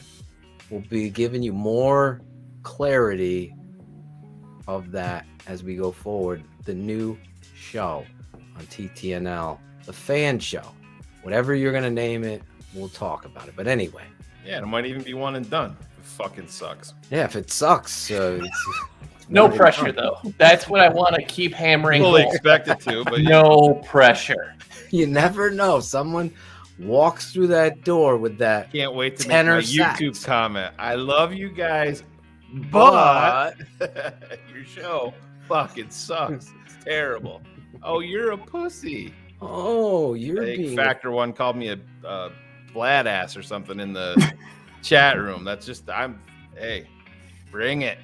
Give me YouTube some comments fucking every day. names. Give me some names. Give them some fucking names of your show.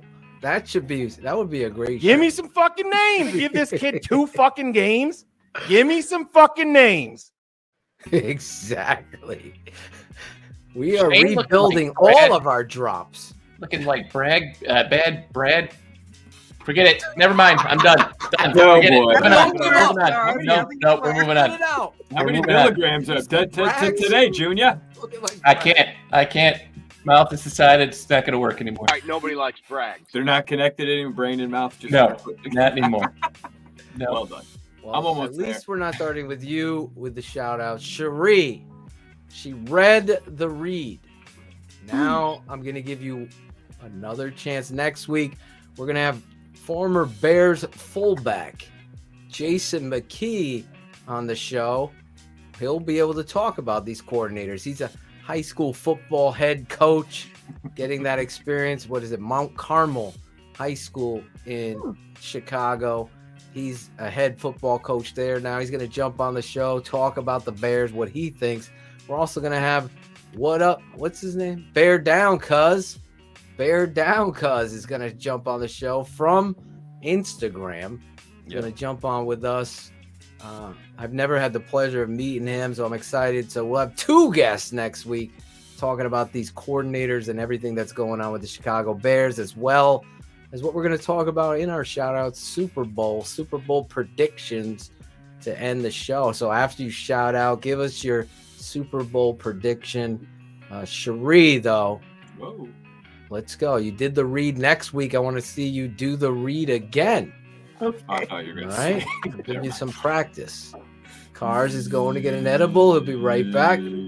Cherie, you have any shout outs? So first of all, y'all were talking about musicals. Oh, look at this dude. Oh, no. Oh, no. I didn't even sell the kid out last week. Oh, or 2 weeks ago. I was Whatever it waiting was. for this to make the appearance, Fuck Cars. yourself. I said, hey, oh, baby, oh, bring that fat ass over here. I want to get it in my mouth. I want to get it in my mouth. Oh, I want to suck on your fat ass. Oh, gotta suck on that ass, baby. I gotta suck on that ass, yo. I'm talking, yo, I wanna spread the ass apart, get my tongue in your ass, eating on your ass. So, yo, I'm eating on you, eating on you, eating on your ass. I'm eating on your motherfucking ass. I wanna see it, baby, give me your ass, yo, the whole ass. I wanna eat it with my tongue and mouth, yo, you gotta do it. Work that ass for daddy. Yeah, gotta work that ass for daddy. That's for Daddy. Bring Cars on with me to sing the song. Come on, brother, let's go. It's not going to happen. No, I can't barely talk. No, just get in somebody's ass today. Cars, you're selling out. You're pulling a John. What's that dude's name? John Bach. Yes, I'm pulling the Bach. Yeah. Gridiron Pulling a assassin. Bach. Never seen this happen, Cars. I am. Cars. The B for Bears, right? Listen, I'm rooting hardcore for the Bengals. It would be amazing to watch the team that has the smallest scouting department and was 2-14 beat the team that's traded away every first round pick until 2047 to win the Super Bowl. I would love nothing more. The story behind Cincinnati, just so everybody knows, I grew up here. I've always been a Bears fan. A friend of mine that moved into during grade school was that came over from Pittsburgh, was a Steelers fan. When I really started to get into the draft, who's gonna do it? I knew it. When I really started to get into the draft, I couldn't, and I, like most, I wanted to be a GM. I couldn't do the Bears because I got too emotionally attached to all these players. So the Bengals were always bad. So I just started to do mock drafts and trades and pretended to be what I would do with Cincy. And it just kind of somewhat stuck. So listen, they have no team has drafted worse than the Bengals in my life. And that says something. So for them to be here, I'm rooting for them. Well, there you go. You're not changing your allegiance, right? No, this is okay. No. This is, again, I think it would be really nice, especially knowing a bunch of Cincinnati Bears fans. Shayne, if you catch that tie-in. But I think it'd be really good for the NFL if they win. So, anyway. Okay. Well, I'm not a big fan of you wearing Bengals gear. I'll just keep that 100 on the show. And I don't care. You've totally cut off Cherie's shout Max out. fell asleep. It's taken over. And Max is fired up. There you go. No. Thank you. Yes, he's Look back. at it. Adam Rank. That is how you do. That's how you handle Kyle Brandt. Well done, sir. There you go. Cherie. Shout outs. But I love the story. I do. The backstory. I don't. You don't? You didn't like it? Cars. That doesn't justify. It's fine. I'm not very likable, so it's okay. Like, I used to always give people Yes, reasons you are. to not it. But I am fucking cheering for the Bengals too, bro. I am too, but Oh yeah, never. I am. Okay. I don't think they'll win it, but I hope they do. Save it for your prediction. Cherie. So before we do shout outs and all that, I just wanted to tell y'all were talking about musicals. My favorite is, like Carl's wife is, Hamilton. But I wanted to tell you specifically you, Phil, because I'm mad at my mom. When it came to Disney Plus, I tried to get her to watch it with me. She gave me all these excuses on why she wouldn't watch it. One of her coworkers played a song from the musical, and all of a sudden she loves it now. So she went and watched it on my Disney Plus account without me. Oh shit! And now she loves it. So now she loves it. My mom. I have it paused on Disney Plus. I'm like 58 minutes in. It's interesting. I gotta watch it, the rest of it, and then give my review on Hamilton. Nope. Exactly. I haven't watched the whole thing, but it's creative and it's yes. But anyway, shout out. But anyway, shout out. Just want you to know that I'm mad at my mom, and I wanted to let her know that I was gonna tell you. I don't have an opinion. I love your mom. I'll tell you upset with her too. That's okay. So no, shout outs. Shout out to you guys, of course, including you, Cars. I still got love for you. Just didn't like the old Bengals thing. But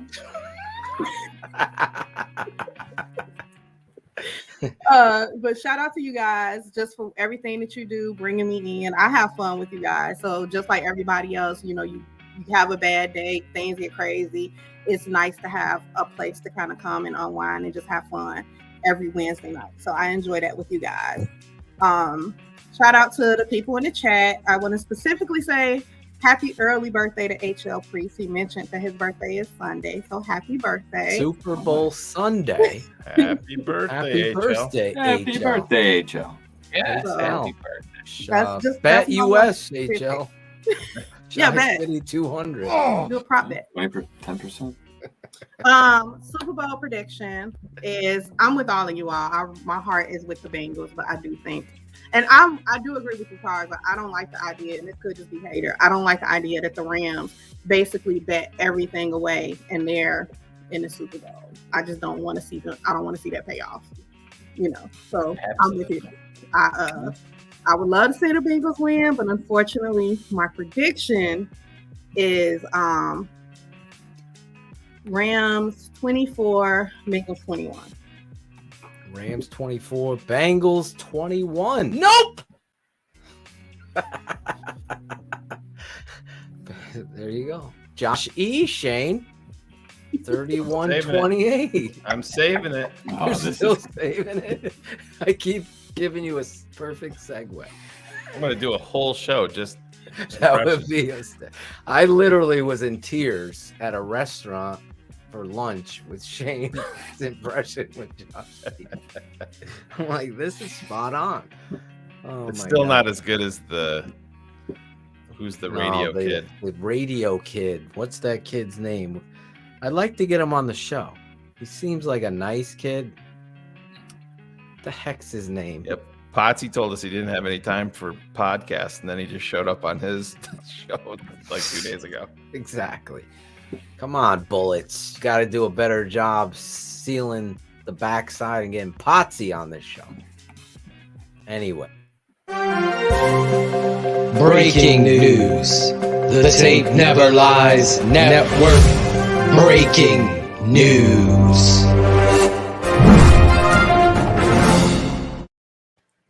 That was just my shout out to Bullets. I hear his name, I just think breaking news instantly. The Bengals are in the Super Bowl. The Bengals have made the Super Bowl. Bullets has just informed us. All right, Jackal, do you have a shout out? Hey, I'm gonna shout all you guys out. Glad to see all your beautiful faces. What about poor Claudio from taking the sickness away from you? No, he put you on Front I don't Street. wish that Montezuma's revenge on anyone. His shit pipe's getting worn out. Well, hopefully he doesn't need an anal retread or anything like that, after all this work. So, hopefully he'll be good. No, but I shout out Claudio. Oh, this is Claudio the Barber. Yo, this is Claudio the Barber. Yo, this is Claudio the Barber. Yo, this is then let me do what I had to do. Poor Claudio. Poor Claudio. Listen, I wish him luck Claudio. in his adventures on the Porcelain God. Hopefully everything works out for him. No pun You intended. hear Jackal? Shayne, for your impression of him that you're working on, he'll always throw in a sentence. Who, Jackal? Jackal. Yeah, So it'd be it's his listen, nervous filler when he doesn't know if he's gonna get a reaction. Like, oh fuck, I don't know if these guys are gonna laugh. Oh, really? In there, yeah. Okay. All right. I don't even realize I do it. I do it. I have nervous fillers. I He's watch got that myself filler. back. Yeah, I do it all the time. I appreciate you pointing that out to me. I'm gonna try. Now to you're cut gonna that One out. of these. You also do these. Yeah, I'm a hand guy. He Like- does the Bill Clinton. Hey, everybody! We have a great show for y'all tonight. I'm here with my fake books. I don't know what to do with my hands. I don't know what to do with my hands. Get a cop quickie. You'll be fine. All right, nobody likes brag. No, but I'm just happy to be here with you guys, man. Shouting everybody out, you fuckers, And You're No, gonna but- hear it now. Yeah, where is Bullets? Where's Bullets? He's doing what he's got to do. you might have caught up to him with the calls to George, McCaskey I and think maybe Ted Phillips They took took him him out. away. Yeah, Ted took him He's in a out. padded room someplace. This motherfucker called me 57 times. on Tuesday. Bullets is checking out the gunshots at Dealey Plaza. What the fuck is going on up here? I'm just a fan. I'm not a football evaluator. George You're just fucking puts wrong. that on his answering machine for Bullets. Oh man. Go ahead. I'm sorry. Just lastly, man, shouting everybody else out in the chat. Cam, it's great to see you back, man. There's some positive words from you saying you talk about getting out of the hospital. That's a beautiful thing.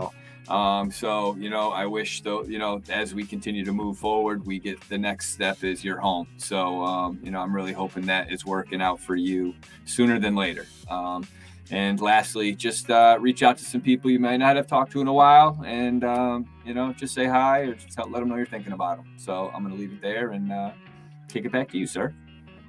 There you go. Christopher Jackal. Follow Jackal on Twitter. Jackal, what's your handle there? It's not up. Chris Jackal. At tough one. Chris Jackal. He's He changed. switched it up. Now he's at Chris Jackal. Now It's that been like he's- that for maybe 4 months now, but Well, I'm not on Twitter, but I want to make sure those people, those truck drivers that are driving and doing the labor, the Canada. hard work. I got to shout out those truck drivers listening to the show via podcast. They don't get the visual of Cherie's blushing face reading the Manscaped read.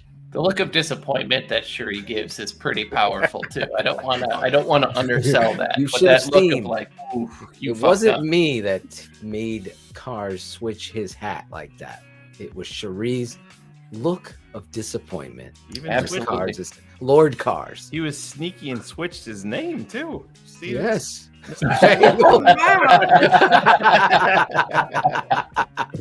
Yes, if you're listening, Cars has switched his name to @Bangles Nerd on Twitter. But follow Chris at Chris Jackal. He's also one of our guest schedulers. So we'll be reaching out to some of you. He always is doing that extra legwork, helping out the show. So The really guest appreciate it, wrangler. Chris. Wrangler, guest wrangler. Guest wrangler. Bellissimo is leading. Actually, since this is brought up, I know David Kaplan doesn't like this guy. What's his name? Nobody likes brags. Exactly. Nobody likes. That's one thing that Cherie and I can agree on. Greg Yeah. Braggs has add me to thrown that his group. hat in the ring and said, "Fuck Jackal and fuck Cars. I've gotten more guests for your network than the two of them put to fucking together." This is Good for exactly. him. So I'm just listen. I'm sure the I'm a six head fans coach. of I'm this putting show- it out there. The mental challenge to get you guys on the go. Cars. Breaking news. The Tape Never Lies Network. Breaking news.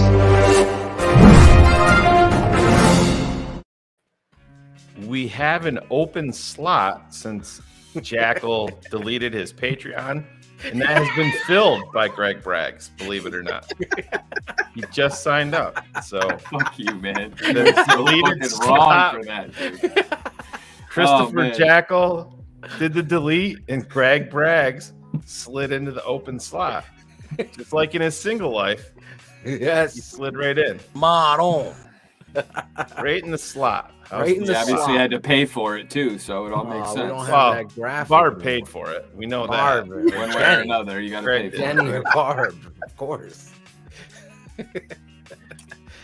Cars, Lord Cars. You didn't give your prediction, but you gave your fan cheering for and backstory. Who are Jackal you give his shouting out? prediction, or did I Jackal just did pay not. attention? 31-27 Bengals. Yes, Jackal. Yeah. 31-27. Do you guys do those what are they Squares? called? Squares, yes. Do you do Yes, those? sir. Absolutely. I gotta get in one of those squares. We should Just have sucks did about that. not being in the office, Phil. You know. I know. Well, I'm there now. Where's Well, my well, square? not everybody else is. That's the problem. Circle gets a square. Our squares guys isn't around. Exactly. We need a squares guy. Where's Elvis when you need him? Where's Drinking Elvis? fucking Powerade. Remember, I fucking wish I pulled Angelo predicting the Super Bowl last year. It's so funny. We have a swag request. Y'all need to from make Christopher Brown. TTNL branded silk bonnet for Cherie. Spell her name There right. you go. A silk bonnet. Bonnet. I don't know if that's no. Oh, Christopher Brown with a swing and the miss live on air. That's always fun. No. I Well, was let's just start about here. to shout out Chris in my shout out. Hopefully I guess he those. thinks I'm wearing a bonnet now. These are braids. But Hopefully those balls are manscaped that Cherie just obliterated live on air. A huge shout out to the truckers. They kept North America running during COVID, and now Canada government labeled them terrorists. Really? Yes. Van Well, Siegfried. they're just parked there, but Oh, that sucks. Well, I'm with you, Van. Shout out to the truckers. yes, sir. Cars, sorry. No, you're good. First off, everybody, buy canned goods. My mother sent her first ever text message today. buy canned. My mom is the most tech. She spent 3 hours with some woman at Best Buy teaching her how to use a smartphone. So just load up. I think the end is near. That is first. And foremost. The end is nigh. And it's not. So just for that. But no, shout out to everybody in the chat. It's always fun to kind of pop in and see everybody. As Jackal said, it's good to see Cam back and Yes. hopefully fully back on his road. That's pretty much it for me. As for predictions, listen, from David Klingler to Joe Burrow. Let's go Cincinnati Bengals 34-24. 10-point victory. What kind of phone does your mom have? She has the Jitterbug senior phone. Nice. No wonder it took her so long to text. She literally before this, Shayne, had a flip phone. Yeah. And the voicemail was the guy who previously had that number's voicemail because she could not change it. So you would call and it would be this Some Polish random guy. speaking guy, and you're like, is that my mom? And she had that for 10 years. So yeah, it's Jitterbug. Nope. Senior phone. Oh yeah. Can you remember Tim Crumry? Oh, yeah. Oh, the that leg. The That's leg. all I think about in that Super Bowl with that The leg, leg. just flying Yeah. across the screen, dangling. Oh, my The god. leg. One of the worst ones ever. Yeah. Sorry. You know. Hey. Ryan and Matt are men of character. Ryan Cox is a man of character. I am not a man of character. That's for sure. Ryan and Matt. Those are our Ryan and Matts. Ryan Cox and Matt Karstensen, aka Bears Nerd, or his Bengals. secret identity at Bengals Nerd. His alter ego. Yes, his alter ego. It's true. Shayne, are you going last or am I going I last? can go. Are you ready to go? No. No. Okay. Go Very, ahead. very short shout Sweet. outs. Shouting out my boy Phil. I get to see him again Saturday, so it should be fun. Get the And fans. I finally get to see the baby. Yeah, Jerry. Gotta Don't see let the baby, Jerry. If you guys are trust looking Steph for with us, that I baby. told them. That's what I told Steph today. Steph was like, she's I'm already gonna, told me. yeah, I'm gonna take that baby, and I'm like, yeah, you have right the fuck at it. I can't wait to see the You guys baby. are looking for us in the Hall of Fame. We'll be the ones over in the corner with the screaming banshee. But no, I love her. It should be fun though. No, it's been too long since I've seen my boy, so we'll go down there and spend some time together and break some bread and kind of just chill and maybe not talk about football so much, but just talk about life and our families. And end of the day, that's what it's all about. And that's what makes this network so great and special for what it is, because it's all, the foundation is all this right here, you know, friendship, family, and love and honesty. And that's why we ain't going anywhere, all you fucking haters and people that want us to fail. Guess what? We ain't leaving. I love it. I'm totally agree. It's been one of those weeks where I've had to like do some reading. I've been reading some powerful stuff about jealousy and haters, and if you follow me on Instagram, you could see my motivation in some of that is truth by the author, saying people that continuously find it in themselves to share their hate for you are really your biggest fans. So, and it really did strike a chord with me. And when Shayne talks about family, you should expect family support you 100%. So in all seriousness, that's what this is about, and giving an opportunity to people that want to do stuff like this or want to be a part of the network is what I've always been about. From Caden and Ron G and their production, shouting them out, to what Shayne does each and every day to make this show, this network, be the standard place that everybody goes, where Cherie can be herself and we can have fun and we can have laughs. There's never been a moment on this show where I could say I felt mistreated or anything like that. So I'm looking forward to Saturday as well. Spend some time with you and meet the baby. I'm not a baby holder. I'm not. Oh, listening to Steph, I told Phil, we were all on the phone together today. I told Phil, I'm like, sounds like you got your Saturday night planned already with the way that Steph's talking and talking about this baby. She's all about that baby. Counterclockwise swirl going on at the O house. Oh, no. But yeah, I'm excited about that, and I'm not a basketball guy, but I can't wait to see if Michael Cooper is in the Hall of Fame. Should we break that news here? Should we? No. Should we really? No. But in all honesty, Cars is a basketball guy. He'll get a kick out of it. I know, but I want to just wrap up, let you go. You have to get up at 3:30 in the morning. Yes, I do. For God's sake. So yes, we'll talk about that the next show. My love for Michael Cooper.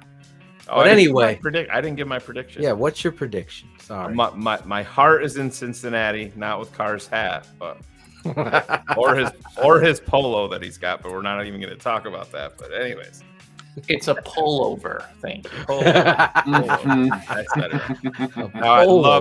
I do Ryan agree with Cars Polo. 100%. It would be great for the NFL. I think if Cincinnati went out there, I mean, Joe Burrow, Jamar Chase, just those two alone, it's great for the NFL. I hope they do it. I worry about that offensive line and the wrecking ball on the other side. I'm not talking about Leonard Floyd, Phil. Aaron Donald. I think this may be a coronation for that superstar to come out and eat on Sunday. So I am actually going to say the Los Angeles Rams 38, the Cincinnati Bengals 24. 38-24. Okay. 38-24 is his prediction. Don't want it to be that way. Put your predictions in the chat as well as the YouTube messages. I want to see. I don't want to see your prediction after the game. Anybody could do that, Cole. Do it before the game, okay? I want to see what your prediction is before the game. Like, where goes one is predicting 27-13 Bengals. Bengals by 10. I think your math is wrong, bro. This one. My prediction at Lady Bear 10 and all the others 0. A fucking bonnet is the bonnet killing motherfuckers tonight. The bonnet bomber. Isn't there a bonnet song? It's gonna be now on TTL. Oh yeah. Wait, hold on. Is that Saturday bonnet? Jackal, I think, just named her new nickname, the Bonnet Bomber. I think that could be your fantasy football team. Etch it in stone. That With Bortles, Bonnet Bomber, it all makes sense, Shuri. Oh, there is. Cool Kennedy's in the chat. He's gonna get on 28-24. We need that bonnet song. Get that. Cool Kennedy. There is some bonnet song. Can you look that up, Jackal, on YouTube? One of those old school, like, put your bonnet on, Bonnie. But anyway, I want to shout out Alex Shapiro for coming on the show, keeping it 100 on the Tape Never Lies Network. Really, everything that was told to me about the guy came to fruition. The prediction came to fruition. Kenneth Davis, shout out you, and everybody that is helpful to this network to make Wednesday nights tailgate to the show nights. Never thought it would be. I hoped it would be something that people made it a priority to be a part of. I'm looking forward to the show. There is no script. Me and Shayne, I didn't write down one question for Shapiro. I was just going off the rip of emotion and football passion, just like you, the fan. And you guys help out a lot. There's so many of you guys to thank, but I really want to shout out Cam Beige, obviously getting out of the hospital, getting up from where he was. And I'll just be scary. It was like seeing you knocked down like that, for where you are. I can't thank you enough. Cool Kennedy is going to make a bonnet banger. So there's one by Lady Leisha. Breaking news. The Tape Never Lies Network. Breaking news.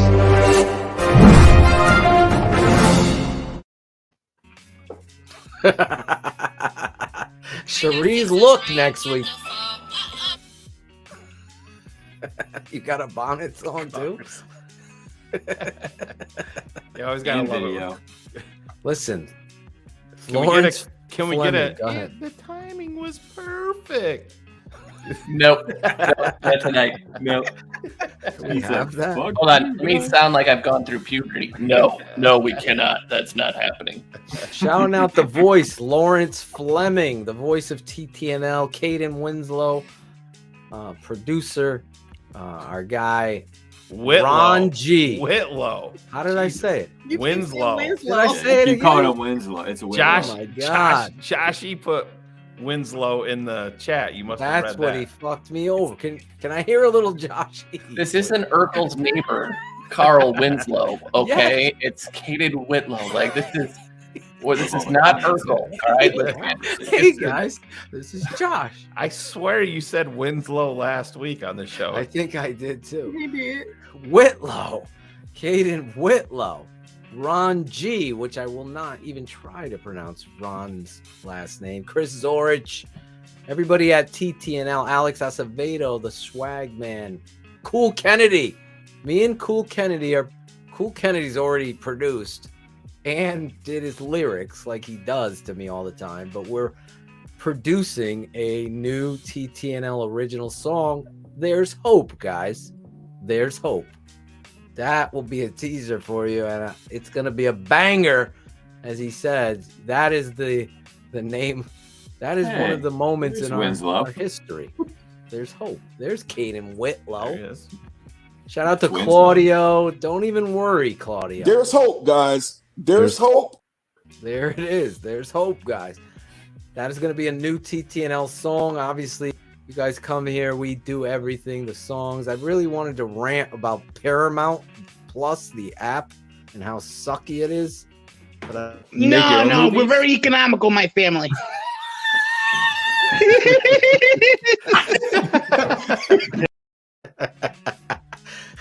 Paramount, not a good app. Great stuff on there. Great.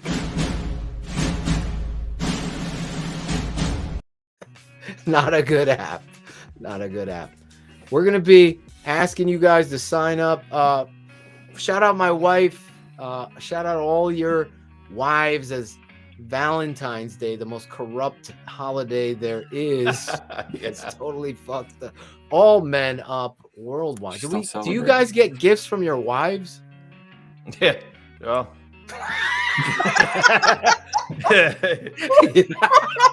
Gotta pay for it. Oh my God. Oh, I will be freezing that face. That is fucking awesome. That is a That was great beautiful. drop. For that. Then let me do what I hired to do. Yeah, go buy me a Valentine's. Yes. You ain't playing no fucking flute, I tell you that. How comfortable is your couch, Shane? I'm just curious. She's asleep. Okay. Oh my God. Valentine's Day is Monday. We will be back next week. I just want to thank all of you fans. There's too many of you to thank tonight. We had a great night. I want to get Shane and everybody out of here, but I really can't thank you guys enough for all of the support, all of the DMs. I got to thank my guy Onstrad, Jason. How do we say his name? We owe him a show. He's got he's gonna pick the show. Yeah, text me, Jason, and let me know what your schedule looks like. Yeah, let us know, Jason. He actually sent my dad a whiteboard and some, what are those EPSO markers? What are they called? Dry erase markers? Yeah, but they have a special name. I forgot the name of it. But anyway, DeSalvo's got it right there, man. Just in case she reads this, my wife is my gift. There you go. Said E. DeSalvo. Manscaped Monday. That could be. Put that code in for Cherie. Let them know. That's gonna help the network. Let them out. know Cherie sent you. Let them know Cherie sent you. Anyway, for everybody here, sent you. Thank you all. Next week, Jason McKee, and what's his Hopefully name? his internet is better. Yeah, I told him gotta have that internet ready. And our guy, what's bear down, cuz is gonna be on with us. Dion Miller will be coming up in weeks, and some other surprise guests talking about your Chicago Bears. Are they back? Are they gonna be playing? Is it gonna be performance? Is it gonna be performance over politics? That's how we'll roll out of here. Now let's do a quicker ending. Thank you guys for the show, for the love. Josh E. Hopefully you're back, but hopefully Bullets is okay. Everybody, thank you all. This has been a Shy City Sports presentation and a Tape Never Lies Network production. Keeping it 100. Thanks for tuning in to the Tape Never Lies Network. Oh yeah, Cars bounced out of here. Jesus. On the after show. He's going to put on some Bengals gear. Cherie, you want to do the read one more time? No. Please. I ain't never go to sleep. Well, some guys may go to sleep a little. I'm crying a lot. I can't find the hole.